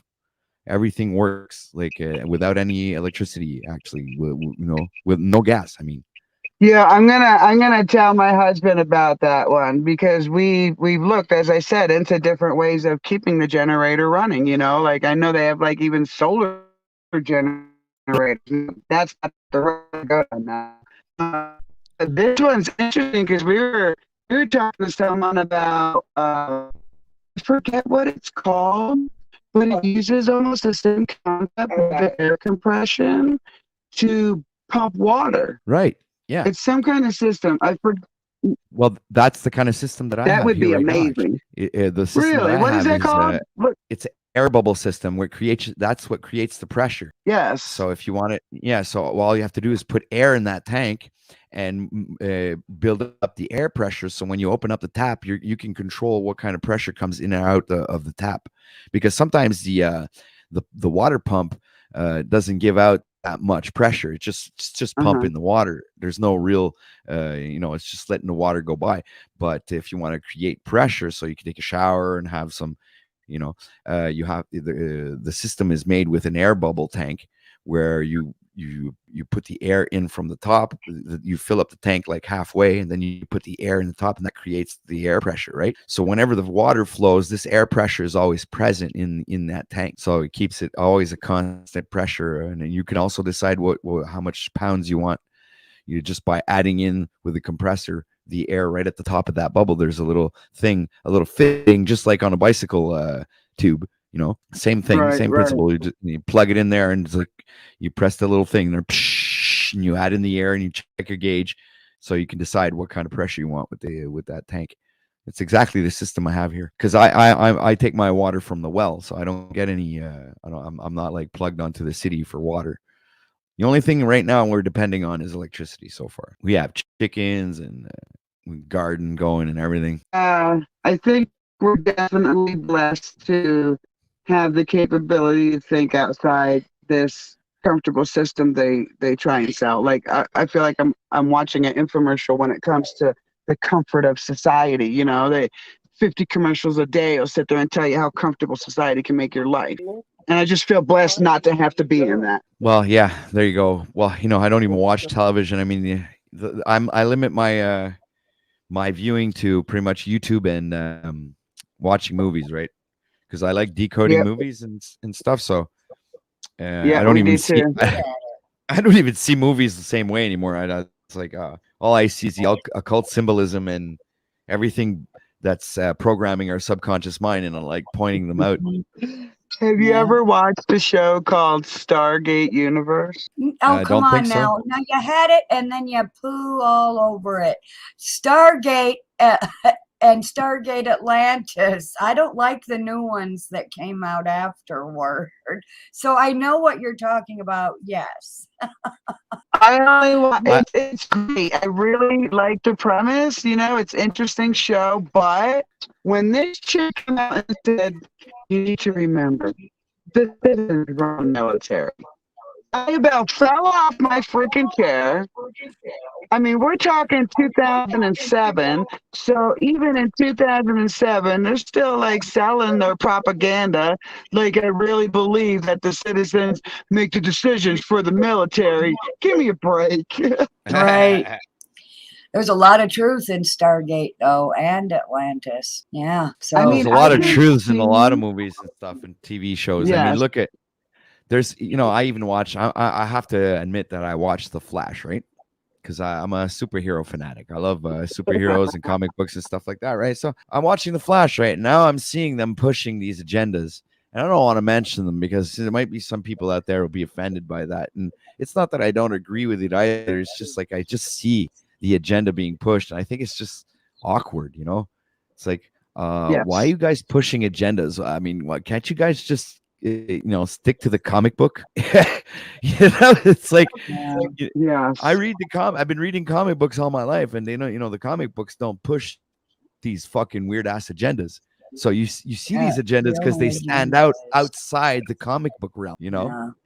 That's funny the you mentioned it because I'm a King fan, and I'm just in here thinking like he really had the only agenda Stephen King had was to make you push your hands, right?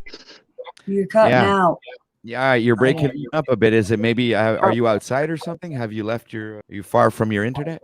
No, it's because I live in the middle of nowhere. Is that better? Yes, Oh now yeah. say it again. Crap. Oh no. Oh I no. take too much medicine. I'm rolling some Oh, medicine right now. dang it, I totally lost that. Shit. All right, But as people. we were So talking, I we Oh, can have it's see like where Stargate could superheroes, be a agenda, thing. stuff like that. Yeah. What's well, that, Paula? He was talking about like superheroes and agendas when you were saying what you were saying. Oh, we were Stephen King. Yes, I'm a Stephen King lover. Me And too. the one thing I really enjoyed about his books is it was just about the story. Yeah. Yep. Yep. Yep. And when he first started making movies on TV and he had his own part in how it went, I felt better watching that than I did any other movie I've ever seen because the author was so intent on keeping himself on his own, platform that, he actively took part in how it was made as the movie. I agree. And you know what? Yeah. It's like all these old movies where Right. you don't there's not a lot less of agenda propagated stuff. Like I'll give you an example, very simple example. Indiana Jones. I mean, Mm, you get it.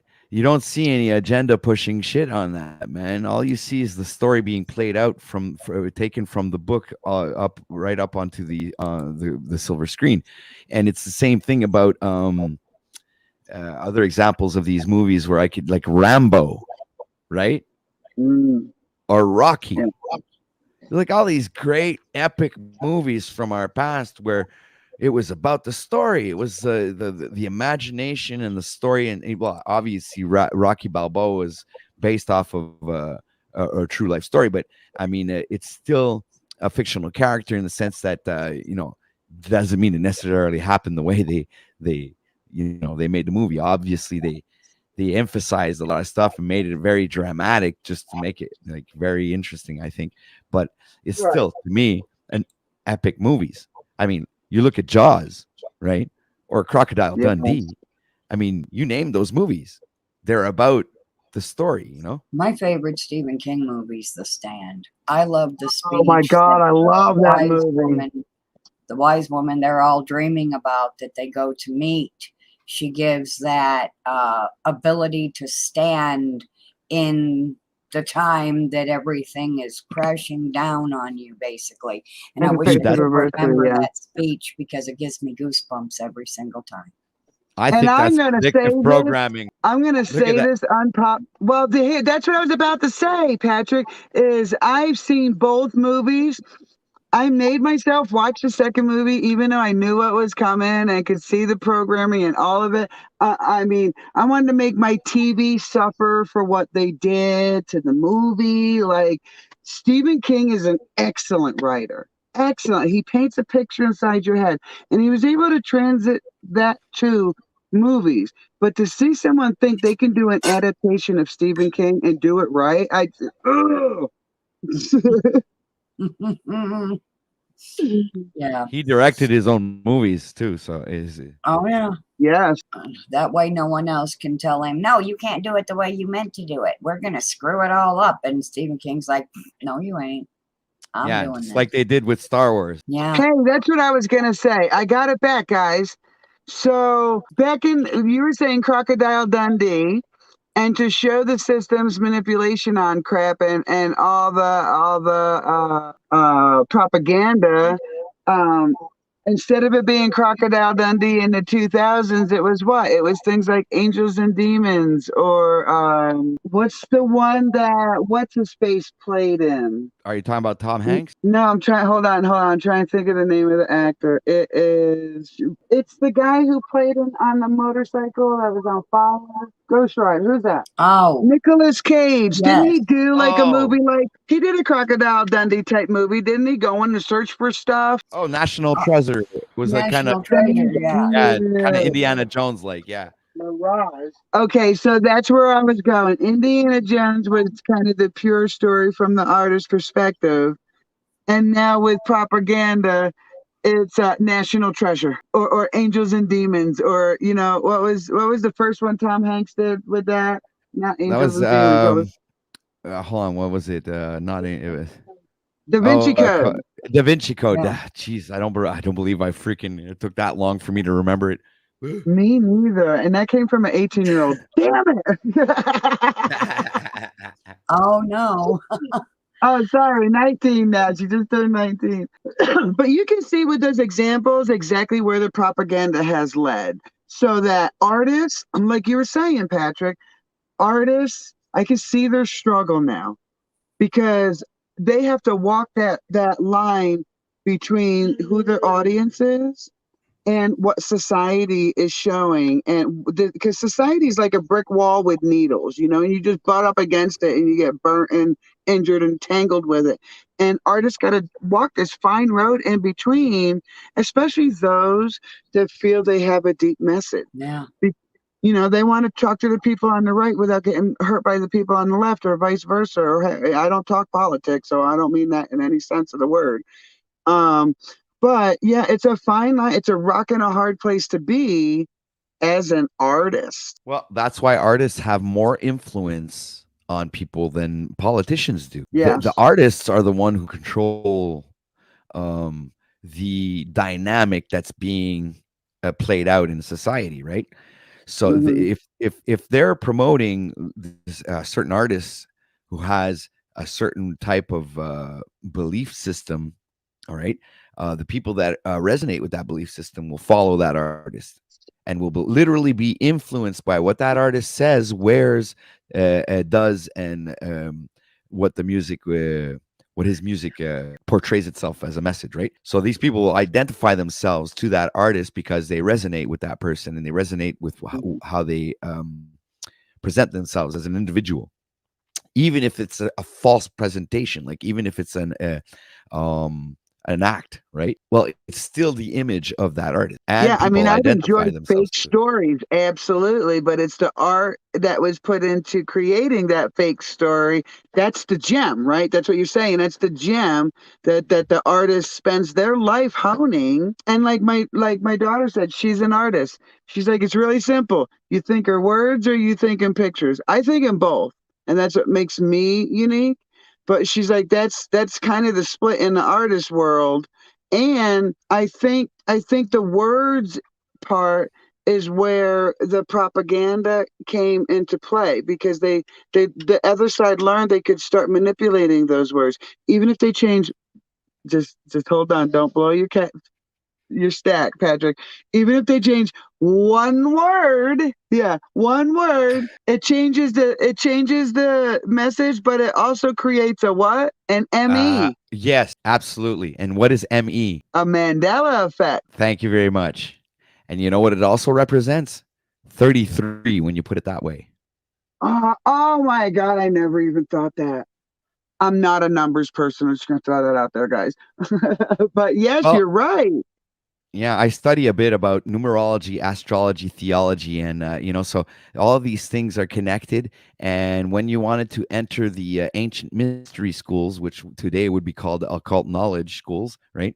You'd have to be a master in astrology, numerology, and theology. So, I mean, these are the things that interest me because these are the things that open up doors to your psyche, to unlocking your subconscious mind, and therefore not being hypnotized by the propaganda and the subconscious programming and MK ultra programming that we are subjugated to every time we open up our telephones or when we watch our mainstream media. And mainstream media is everything engulfing sports, Yep. the news, the music, Hollywood. the weather, Hollywood, Mhm. everything. It encompasses everything. So it doesn't Mhm. necessarily mean that we're talking about news channels. No, we're talking Right. about newspapers, magazines. We're talking about Hmm. the whole mainstream media outlet in Yeah. its right. Yeah. So once you're you're separated from that subconscious programming, now you're kind of immune to it and you can call it out afterwards. But Yes. so this is one of the reasons why they try to discredit what they call and they stickered truther communities. All right. But I believe that that's not the case. I believe that we're not truthers, that we are investigative reporters, and that what we do is do research and present that information out to the public. All right. It's up to the person reading or the perceiver to discern whether that is their truth or not, whether it is an objective or subjective truth to them. This is going to be going to depend on the person who's watching the content and having discernment and doing the research for themselves, and that's having what I would call spiritual discernment, right? Mm-hmm. Yeah. It's got to land that there.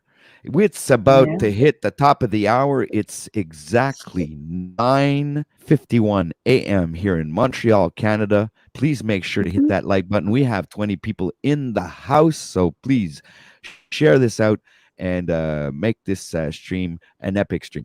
But it's already an epic stream, so no worries. Oh, We're having a great time. And in about 10 minutes, I am going to hit another music promotional video. And then after that, we're going to proceed to for the ending of the show. We're going to hit the end button at 10:45 a.m. So you guys know exactly when this stream is going to end. Awesome. Where are you at, Paula? Indiana. Nice. I've been to So Indiana. that'll be the same time as me. I'm on the same time as him. Oh, gotcha. Okay, I'm on Mountain Standard Time, so it's 10 minutes to 8 here. Oh my. Yeah, right. Well, you've been up for a hot minute. I like it. Yes. Wow. Well, I had we played Trouble and Sorry yesterday with the kids. Usually Sunday's like a game day. And the back and forth for like leaning up to do your turn and stuff aggravated a nerve. So I've actually been up since like 5 o'clock this morning. Oh my. I was supposed to start the stream at 6 a.m. my time, and I just snoozed. So I was like an hour and a half late. Started at 7:30 instead. Ah, well. That's all right. It was meant to be. That's right. Still happened the way it was supposed to. Yeah, that's what I think. Exactly. Scripted reality. Yes. See, you thought you had a plan, but didn't turn out that way. Hey, I thought I'm living the dream in Colorado, don't get me wrong, but I never thought in a million years it would be by building it up ourselves. So we bought vacant land. So there was nothing here but a little stone cairn was built here, but probably by indigenous or early colonialist settlers. So we've done everything to the land, and on good days I look and I'm amazed. On tough days I'm like, oh, there's so much more to do. And on bad days I remind myself of the good days. Yes. It's always good to be grateful for everything, even the bad moments. The bad moments make you grow, and the good moments make you feel incredible.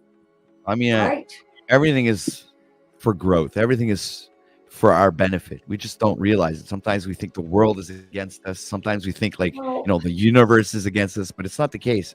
It's just, I think it all depends on how you deal with it. Right. People forget because it's in your daily life, and you don't think of your life as a garden.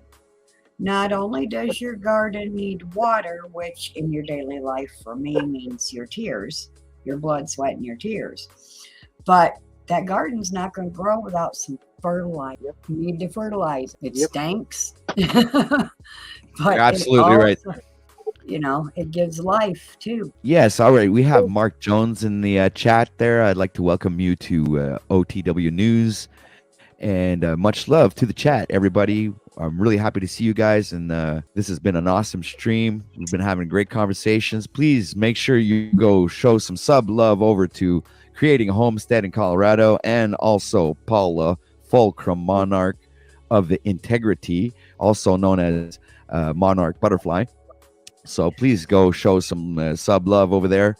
Make sure to like and share their content if you obviously like it. And, thank you very much for watching. We are about to hit the top of the hour. It's 9:55 a.m. here in Montreal, Canada. All right, so we have 15 people watching right now. You guys are awesome. have a great audience, having a great morning. Did you say And you had animals, Patrick? yeah, I got 5 cats, 1 big dog, and 1 chicken. Wow. What did you say? One chicken? One chicken. I used to have like a bunch of chickens, and the raccoons around here and everything. So Oh no, that's what happened to yeah, my first flock too. Yeah. yeah. So I'm planning on getting some more in the spring. There, I know a place where I go and I can get chicks and raise them from babies to adults. Can I tell you the things I've learned about chickens since I've been here? Yeah, sure. Because both my oldest daughter and my flock got taken out the second year we were here. It was our first flocks. So I started learning about animals. I use railroad ties to connect my fencing to, because we have slate and shale type ground, so they can't dig underneath of it. So connecting the fencing to railroad ties prevents them from breaking it and entering at that meeting where the fence meets the ground. The second thing was your fence, if you're putting a fence around your animals from the predators, has to be at least 6 foot high. Oh, mine's like I think 8 foot high. Okay, so you're awesome there, because most predators only need a landing point at the 6 foot mark to be able to get over. So anything around your chicken coop, if it can be used as a jump off, then they will use that to clear your 8 foot fence. Oh shit, I have a tree. Maybe that's how they get in there, man. There's a tree right next to it. They climb in the tree and they jump over the fence, man. That's how they do it. There you go. Because There you I go. had a rooster, a beautiful, beautiful rooster, man. He was absolutely beautiful. And he was always perched on the top of the fence. So in my mind, he was always safe, right? Because he was there for 2 or Right. 3 years in a row and he never had any problems. Until one morning, man, I woke up and it came to feed them and he wasn't there. So I was like, oh no. Oh man, no, not my favorite bird I ever had in my. I was like, I love that bird, man, and I found him. He was torn apart, man. I found his head one place and the other parts of his body all torn apart. It was horrible. Yeah, Wow. So yeah. I picked up the rest of the parts and I actually buried him and I made him a grave because everybody around here loved my rooster. Aw. Yeah. So my last thing I need to do with my chicken coop is put a top on it, which is just chicken wire.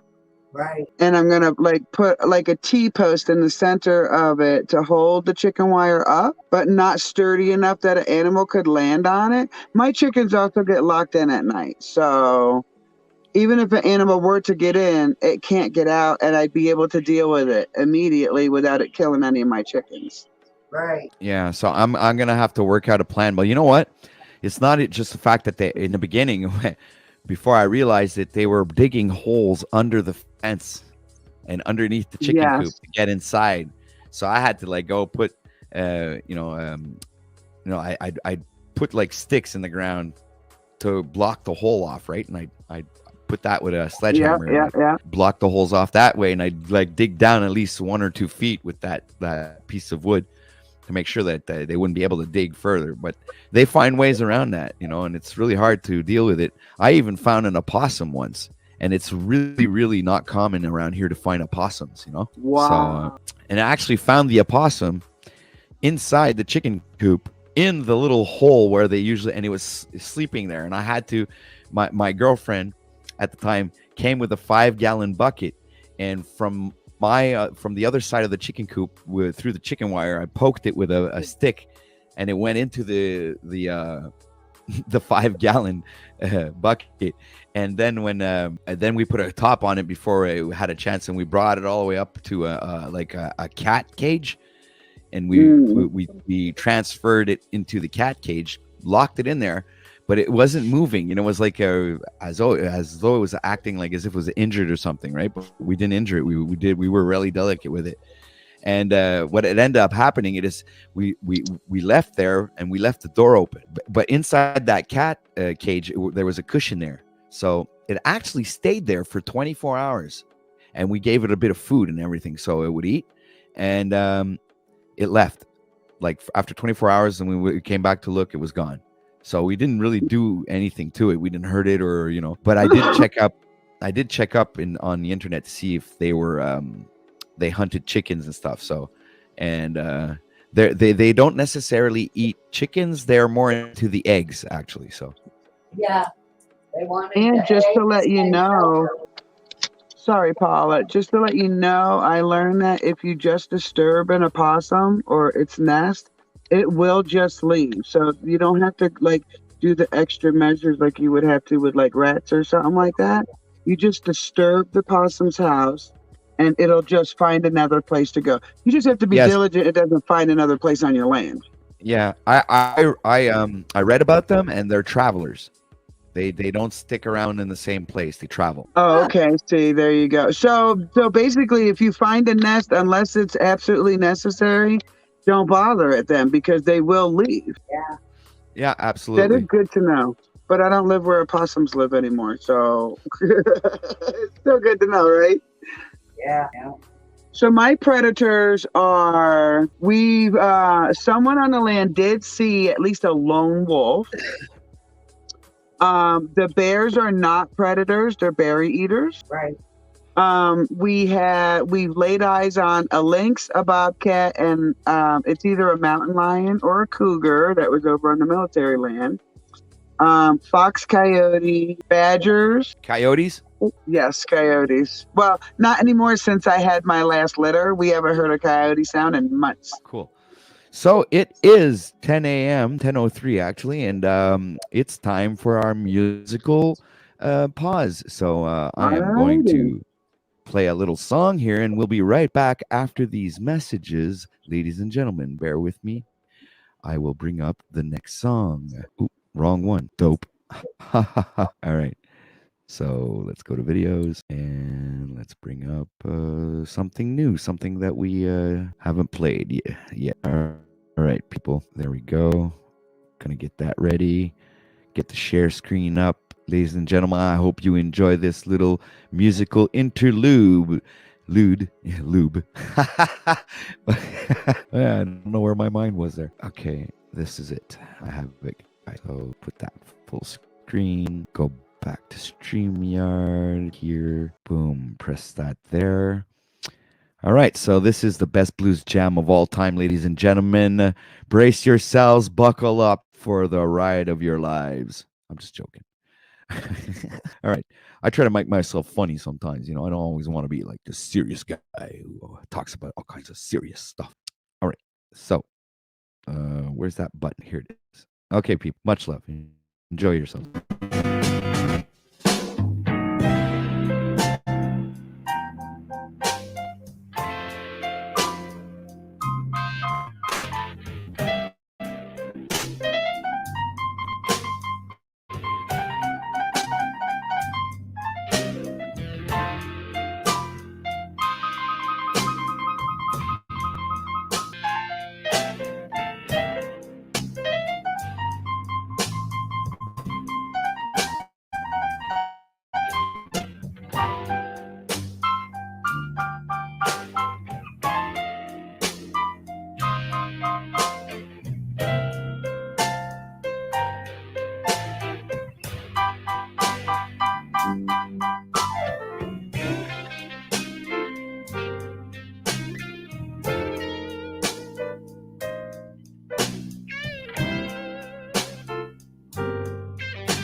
All right, we are back, ladies and gentlemen. Thank you very much for watching. And that was Joey Jones with Piano Pat playing the guitar and Piano Pat on the piano, obviously. So, ladies and gentlemen, if you like that, go like, share, and subscribe to Joey Jones. It's our OTW News music channel. So, if everybody likes that content, make sure to go show some sub love over there. It is at 12 a.m. here in Montreal, Canada. We have 16 people watching.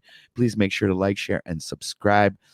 And, we have two awesome creators that are here with us today. Please welcome Creating a Homestead in Colorado and Paula Fulcrum, Monarch of Integrity. For all the people who just tuned in, we are back from the music interlude. Just a little Boy, running you gag. play that guitar. Oh, Love it. Thank you very much. I love it. That's where I was How's- going with that music comment. Like I have a hard time understanding some. Like I can't listen to heavy metal and stuff because I like to follow my music, and I can follow your music in my brain, and it just, the connections start firing. I just love that. Oh, Wow, that's beautiful. cool. It's really cool. Well, that was also me playing the piano. I was like I I was cloned gonna myself. ask you, that's you too? Yes, I cloned myself. Wow, that's Okay, now I'm going to have to fantastic. go back and rewatch this and take a second look at. You Wait, try I to think figure out Patrick how. sings too. You sing, don't you, Patrick? Oh yes, I do. I sing, Okay. play multiple instruments: the ukulele, the bass, the guitar, the piano, the kazoo. Nice. I dated a bass player for one day, only because we went out on a date and realized that our vehicles in life were going in opposite directions, and we sadly had to say goodbye. Well, used to hang out with a bunch of bands back in the bar days. That's all you were going to get anyway, sweetheart. Right, true. Especially with a bass, yeah. I mean, that's why I never really went towards them because I understood what do they call it? When you go out and play in different states and stuff, that was the lifestyle, right? Yes, they travel. I've And played with so many musicians, and I've had such a hard time getting along with people. Because there are a lot of musicians out there, just like a hobby. It's nothing really. It's not a big thing, right? But when you're thinking about it, to me, it was actually I took it really seriously. So I had a hard time hanging around other musicians that didn't take it as much as seriously as I did. So what ended up happening is I ended up learning all the other instruments. So I could freaking play all the instruments and just play over myself. And then I was sure I wouldn't have to argue with anybody, because I know I'd get everything the way I wanted to hear it, or, because I think that I have a keen sense of what musical communication is, and leaving space to breathe. And I'd always end up with this other guitarist as a freaking, a god, but he's taking up all the space in he's not letting the other instruments breathe and have that harmony where we're there for the music, not for our ego, and that's the struggle that I was always having with these ego driven musicians, right? And man, if I really had a hard time, especially the last singer I had in the band. The drummer was okay, because he was like he had passed through the ego trip, but the singer was like, fucking man, it was hard. It was so hard to deal with him that I had to drop the band. And Well, I think the hardest part in dealing with situations like you just explained is, especially when you're in the moment with music, you accept that other person that's doing music with you like at face value. And we don't realize sometimes that we can have a lot of similarities and a lot of the same likes, but they're still in a different motor vehicle than you are. Agreed. Yeah. Ladies and gentlemen, I would like for you to welcome the one, the only Sunkiss. Big round of Oh applause, my please. God, welcome, Sunkiss. I've been hoping this would happen one day. Hi, beautiful day, everybody. How are y'all? I've been listening. Yay. Yes, I'm loving the conversation. I love what you just said about being in different bodies in the music and everything else, because that applies to not just music but our life, and it's just so beautiful. So really appreciating the conversation, OTW and ladies. So I just wanted to hop in real fast and just send some love. I'm actually about to turn YouTube off. And tomorrow is my son's birthday. He's turning 3. Yeah. Happy birthday. Thank you. He's turning Happy 3. And so birthday. thank you. I'm making his cake. I make their cakes, and so his theme is dinosaur. So I have to start with the layering and everything else, what I'm doing. And I'm going to start making my, my frostings and everything else. And so, and then doing everything else in between. So I'm going to turn off YouTube. Well, I'll put on my YouTube music and just get going. So, but I really wanted to show you guys some love and appreciation. Thank you for just sending me good vibes, sending us all good vibes right now. So I like Bit of Venom's comment. Go ahead. It's like, turn off YouTube. No. I love Bit of Venom. I love you, absolutely love you, and the energy and your support and just your comments, and you're just a person that just stands in their own strength. And so much respect to you, Bit of Venom. That's a lot. Bit of Venom. But anyway, yeah. So if I could speak to you a moment, Sunkiss. You have the floor, Mari. I'm gonna go make a coffee. I met Sunkiss, or not met. Sorry, that's a wrong word. Me and my language use. I didn't get to interact with you because you were on panel. And I was not familiar with the channel that you were on panel with, so I was just sitting back watching. Really, I was just investigating somebody that was on the panel to see if they were true or not. And it was that bad one, if you know what I mean. Yes, ma'am. And yes, I just wanted to clarify. I was in chat and I was like, I just felt like I felt your pain and what you were going through. And I saw visually what was happening and what it was doing to you. And as a mom, as a woman, as someone who's had to stand up right in the society to get anywhere, I felt for you in that moment. And I truly appreciated you, for lack of a better phrase, gathering your ducks and collecting it all and coming back as the true you. Like, you did not move off of who you are, even though that bad situation happened. Oh my goodness. Thank you so much. That means more to me than what you can imagine or what you can know. And it's in moments like that that, sometimes I find myself in on YouTube, that energy and those words flow through my mind. And so you have no idea what you just said to me. I appreciate you so much. Thank you so much. I'm Thank giving you. you a virtual hug, and I've been wanting to since that day. And I'm gonna let the other channels have their opinion. Like, I've been called out many times, and I don't respond because I really couldn't give a hoot, because I saw what happened, and I saw that it doesn't matter what type of integrity we come to certain panels with. It's gonna happen. You know what I'm saying? That type of stuff Mhm. is gonna happen. And Mhm. I learned what I needed to learn that day. And I don't want anyone to think that their experience goes unnoticed or unappreciated by others, because that gave me a great big red flag to understand exactly where I was at that time. Wow, thank you so much. Wow, that's major for me. Thank you. Thank you. Sometimes when you're in those situations or you're doing things and it seems like, there's more people against you, at that moment, it feels like, man, I feel so small, but I have to stand.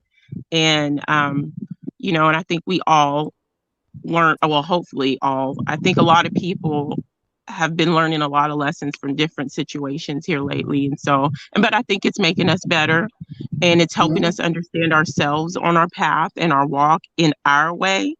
And, and I think it's a good thing. So, it brings us together. I think it makes us closer, you know, and it feels good when you can, when you clean the house so good and you finally get all that stuff and gunk out, spring cleaning, fall cleaning, and you look at your house and you're like, yeah, it was hard work, or, you found things you didn't want to find or whatever. But at the end of it Mhm. all, after all the cleaning, after all the, whatever, it's well worth it.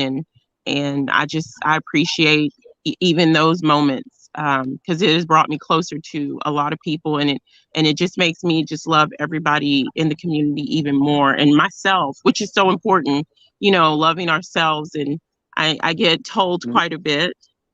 Well, people leave comments about that. They're tired of hearing that. I'm paraphrasing, the self love, and it's Right. redundant, or you know, um, Well, I don't believe so. I my think we need that. We need we people need like it. that. Oh yeah, I'm like we don't have everybody on this planet, on this plane of existence don't have self-love. If we all had self-love, we would respect one another, because we would Yeah. respect ourselves first, and we would be standing in our self-love, and that would be pouring out as love, balanced love to one another. And Yes. so we don't You have can't that. give So what you don't have. Right. Well, you can exactly. say the hardest things in life if you say it with love. No one's going to get insulted when you're saying it with love. Yeah, agreed. you could. And I agree.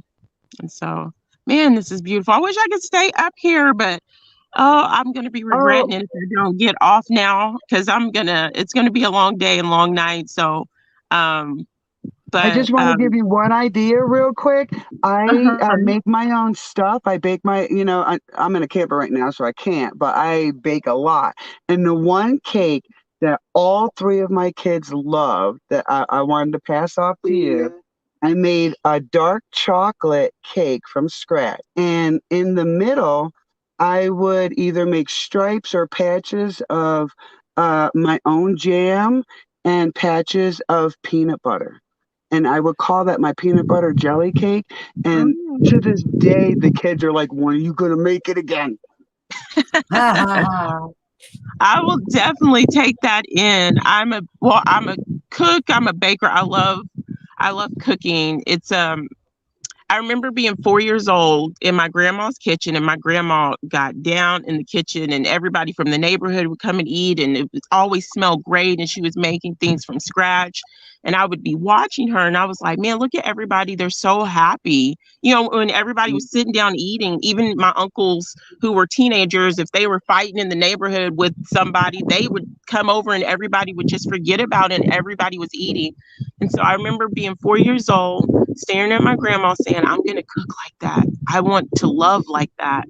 And I want everybody to smile. No joke. And so I started cooking very early, and you know, I love it because I feel like when you cook, everybody has you can have, you know, say for instance, you're following a recipe, but it can come out 12 different ways from 12 different people because everybody is putting their energetic thumbprint, I like to call it, and their energetic love or lack of love in their food. And so I think food is a language. It's an art. It's something that I love doing. Baking is something that I love doing. Homemade cookies and breads and, you know, all that, pies and everything I like. And then I don't just like to stick with one type of food. I like to make, you know, Asian food, Indian food, you know, South American food, Well, American food. Sunkist, So you want to try Quebecois food? I sent you a wow. recipe in private chat. Okay, watch this. Oh, It's a dessert. Okay, it's inexpensive. Really, it doesn't cost literally nothing to make, and it's absolutely delicious. This is local to my area, so I don't think no one really knows about this recipe. It's called pudding au chômeur. All right, so this was made for people who are unemployed, and chômeur means unemployed. Okay, and it's the pudding, so it's the pudding of the unemployed. So this is how we call it around here. So pudding au chômeur, and you guys should try it out. It's actually one of my favorite desserts. And I will you know, Sunkist, if you want, definitely do that. I will. Me I love. too. Yes. And if I find I out, want like, you know, I want you to come back to me and tell me how you like it. And you guys too, okay. Paula and Creating a Homestead. Yeah, I left a link in private chat. So if you guys want to go check that out, I'm gonna Okay. check it out. Give me to the end of this week. There's so much. I have so much, but I'm gonna check it out, and I know my kids are gonna love it. But I just thank you. I love trying new things from new people. If I learn that you're like German, and I'm like, oh, I got to find a German recipe so I can learn German. You know, I want to know, and I want to taste, and I want to, you know. So right. thank But this is you. Looks yeah, delicious. this is local to our province and you know, Montreal area. Right. Yeah, I've never made Right. anything like Canadian bacon. Does that count? I don't know. Does that count? Is Canadian bacon better than American bacon? Is there a difference between the like what your pigs aren't the same as our pigs? Well, what's going on there? Oh man. The Oh first time I man. ordered Canadian bacon and it showed up with a piece of ham on the plate, I'm like, huh? Wait, what? Oh my gosh. Oh, let me get off of here. OTW, so much love to you guys. And Yeah. Creative Homestead and Paula, you guys, thank you so much for your words and just being the beautiful souls that you are. And everybody in the chat, y'all really gave me a like some spunk, some positive energy to help me just because my days are All crazy right. anyway, but fun crazy. So but it gets so Yeah. anyway, much love to y'all. Y'all have a beautiful day, okay? Hey, And we thanks will a be lot, thinking Sunkist. of your family and the awesome celebration you're about to experience. Thank you. It's so Yes. bittersweet. I can't believe my baby is about to be 3. Oh, Yeah. so Oh my gosh, Wow. Sunkist, my baby's about to be 18 in October. Oh, oh, that they're between 2 and 4 years old is like my favorite age, the toddler age, where they're like, you know, they're halfway through making sentences, and they're like, this is where they're the cutest and they're like they're most adorable. I think is right there. And their Between 2 and personalities 4. come out. Love it. Yeah. I have to say this age, and of course, like the newborn, like, oh my gosh, I love the newborn and like swaddling them and wrapping them where they, you know, they can't move. And, you know, when they're hungry, they put their mouth to your cheek. Like I want to nurse mommy. It's just, and then they start, you know, so. But anyway, I love you guys. Y'all have a beautiful rest of the stream Love you. and a beautiful week. Okay. Peace. too. Much love to you, Sunkiss. You're always welcome. You always Yeah. bring a positive vibe to this stream, and I love that. Thank you very much. I love you, OTW. That's real. You're a real one, and I just love. Hey, you better put me in one of them things, one of them videos next time. in an Right. and make me like. I'm gonna change. Yeah. I'm gonna change the antagonists, though. Actually, I'm not gonna focus Yeah. on No, you on make on good Okay, ones. Sir. but put Make, you when you, if make you good do ones any like of those videos, I think it's so cool just watching it and how you do it. Like it's so super funny. So if you think later on down the road, if you think of me in one, just do go like ahead. comedy Well, I'm ones. glad to hear that you want to be in one of them. So actually, I have now 2 people who want to be in one of my videos. So Yeah. All right, yeah, I'm much thinking of love, putting guys. a. Much Yeah, all love, right. Sunkist. Thank you, Uh, Stankus. Bye bye. Yeah, I'm thinking yeah. of putting Do like in Klaus do Schwab like and superhero Gil ones. Bates. Like make your own comics and comedy ones. And I wouldn't mind being in one. Hey, I just could have be to say, Wonder Woman. Patrick, that your Satan one kind of threw me off a little bit, but I'm in it for the comedy, so I'm going to be watching. What did you Yeah. say? I Right, missed the first part.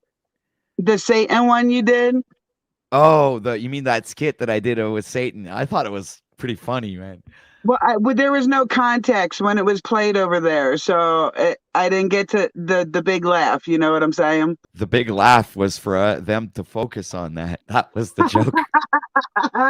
Then you just gave it to me. Thank you. These That's the guys. fucking punchline, man. These guys think that they're all smart, but they don't realize that I was running their show the whole time. Right. And my goal is to do the same thing pretty much everywhere they're gonna show up. Anyway, in this community is to come up on different panels and bring a show, because that's what they want. They want a show. That's what the people want. They want a freaking show. So I'm an entertainer. I know about show business. I do it. That's my Right. thing. So if they want a show, I'm gonna give them a show, right? Mm-hmm. So that was the whole fucking concept of the devil, right? I even had my get up and everything. I was like all dressed up and I had the devil, the mask on and everything when I decided to click the camera button, because before it was just the devil's avatar, but eventually I opened up the camera, right? So I thought that was you. I wasn't sure, so I was like, I better get out before I I had a misunderstand feeling. something. yeah. You freaky snucker. Yes, ma'am. I'm smarter That's than the average very parent. smart. Right. That I'm was glad, you. because I was a little worried, Patrick, when you were talking to everyone about your plans, and because the phrase "if you lay down to my dogs, you get up and fleas" is a real true phrase. You know what I'm saying? And I was just concerned for you, that your intent was proper. You know what I'm saying? That you wouldn't get up with those same things. No. I was. It's a role, and I was Right. just, you got to play those roles, and My I think it favorite was better for part me to was play a role than to go back into that negative aspect of myself where I'm screaming, yelling, and not making right. any freaking difference, Yes. But I when I come out as a different personality and don't buy into the nonsense, I create my own nonsense and try to get Mhm. people laughing. I might have, I think I overdid it a bit. Like I dragged it out a little bit too long. I should have kept it more shorter and more impactful, and I drug it out a little bit too long. Mm, But I see. those, you learn these things in show business, right? So well, you realize that I did have an impact, because when the devil left the panel, views dropped 30 people. So wow. See, yeah. my favorite part was when you would say things like, "You smell like Sunkiss,"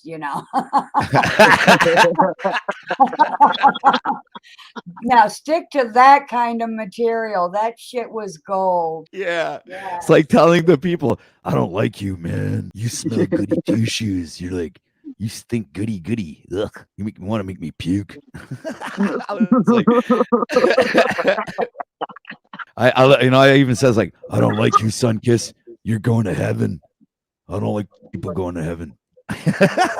And Yeah. see, I know when you talk like that you are participating in your art. Whereas Yes. in other panels that I've been privy to watch, and that's not just these popular ones that think I'm talking about them, which I view a lot of people doing a lot of things. You don't know where they're character ends and their persona begins.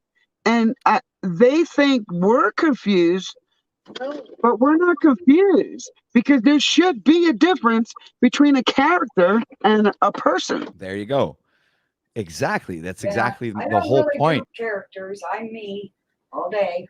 But the guy you see now is the guy that you'll meet in real life, right? So when you're talking to me, Right. right, That's what I'm saying. Like, we know we're on we're the same talking to thing. Patrick. Exactly. This is the real me. There's nothing two ways about it. I'm not portraying any character in any way, shape, or form.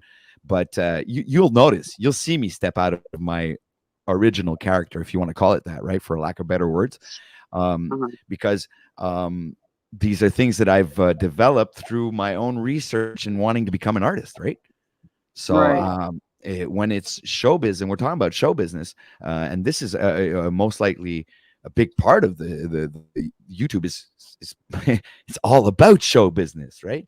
So and I think it's about giving something to people, not taking, you know. Yeah. Right. It Right. shouldn't be about me. It should be about you guys, right? And this is my firm conviction that I don't want to do this because I want to attract attention to myself. No, I want to do this so I can freaking entertain you guys and you bring something to you guys. You know, share something that, in other words, physically I could not do. I can't share this physically with you, but I can share. I can my feelings. I can share feelings with you guys, so I can either make you think, cry, be happy, angry, whatever. There's all these different places that we can play in that determines what showbiz is all about, right? It's all about your emotional attachments to, you know, whatever you're watching. All right. So Right. I'm here when I'm talking with you guys. This is the real guy, you know, like this is the guy that these conversations that I would have. I find intellectual individuals. I could have these conversations at work, but the only person that I could find like that at work is my superior. Because why? Because he's out there too, you know. He has also this wide spectrum of thought and how he sees things, and he also has, like, he knows about show business as well. He has his own TikTok with like 3 or 4,000 followers and everything. I mean, like, it's impressive, you know. Yeah. So I'm like, wow. It's like, so I have a great time when I'm on this vibe where I'm creating and building with people, and we're talking about conversations and things that pertain to our own personal lives. And at the same time, what it does is it builds bridges for other people, and sometimes that there's some person out there is watching, is just missing that little piece of the puzzle, and boom, man, you just open up a new spectrum for them to explore, and you know. And I don't think that people on YouTube that certain individuals that I won't name take themselves so seriously and take YouTube so seriously. Like, this is some kind of you know, I find that this is a place for, you know, community and you know, to unite. And because I mean, we're all like-minded people, but all in different places in the world. You know, we can't like just go and meet up, and we can't just go up and meet up in a coffee shop and go have a conversation there and talk about everything we have here, right? I mean, wouldn't that be awesome? And like the 20 people watching right now, plus us on the panel, would just like show up in a coffee shop and we'd be like freaking hacking it out. We'd have a great time. I'm guaranteed for sure. I feel the energy. And you know, we can't always presume as an artist, you have a deeper connection to know what would entertain people. But a lot of people, and even I've been on some YouTube channels that have millions of viewers. They can't profess to know what the viewer wants. I said that Exactly. to say, I started my YouTube page. I wasn't even popular in my family, so I literally am only doing it for that one person who wants to learn something.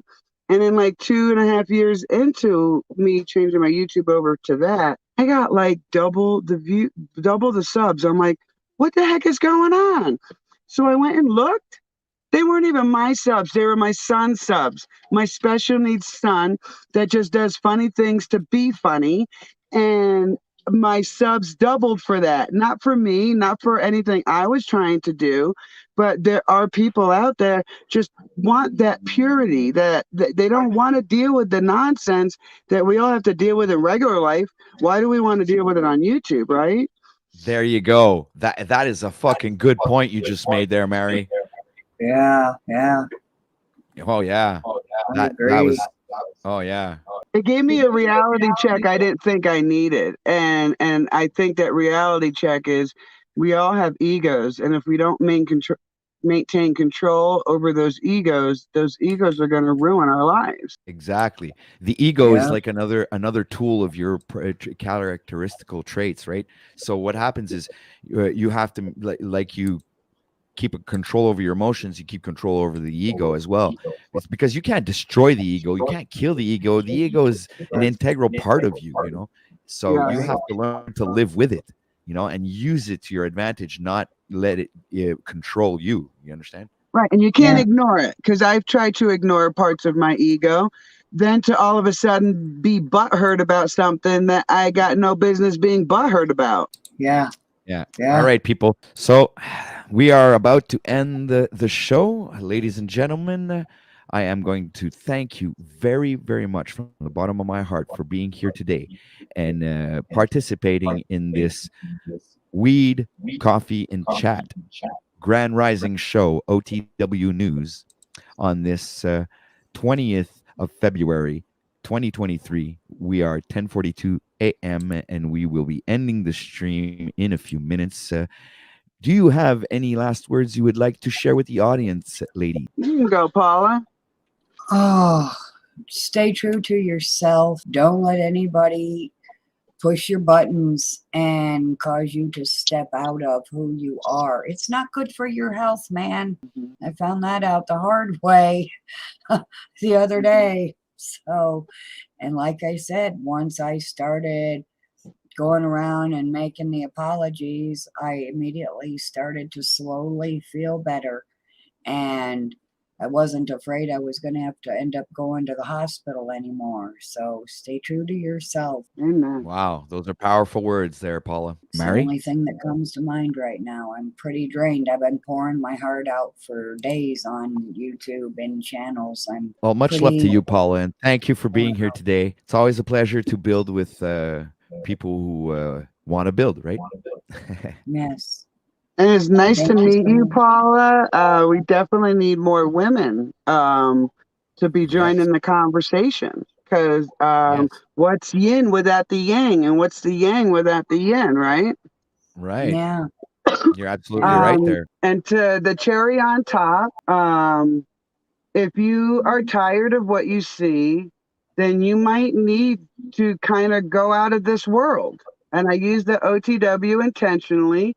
You need Thanks for to the pun. maybe take a moment to remove yourself from the situations, from the train of thought that you're all led to have, and like Paula said, be the real you, because the real you, I guarantee you, is like honey to bees rather than lemon to the tongue. Yeah. Yeah. Agreed. Agreed. Absolutely right there. All right, ladies So and with all that gentlemen. being said, thank you, Patrick. Much love to you and Paula and Sunkiss and everyone in the chat. Much love Well, to much love to everyone. you, Yes.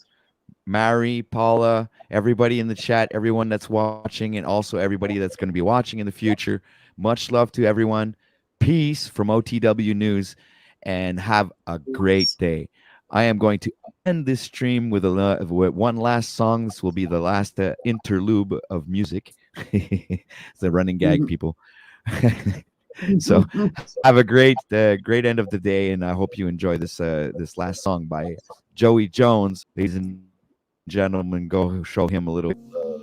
Make sure to go sub to Joey Jones over to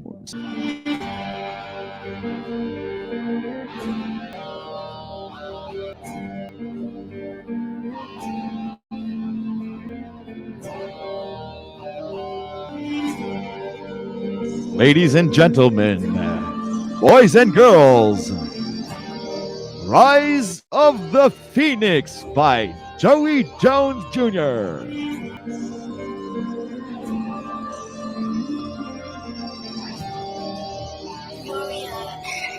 you that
Peace.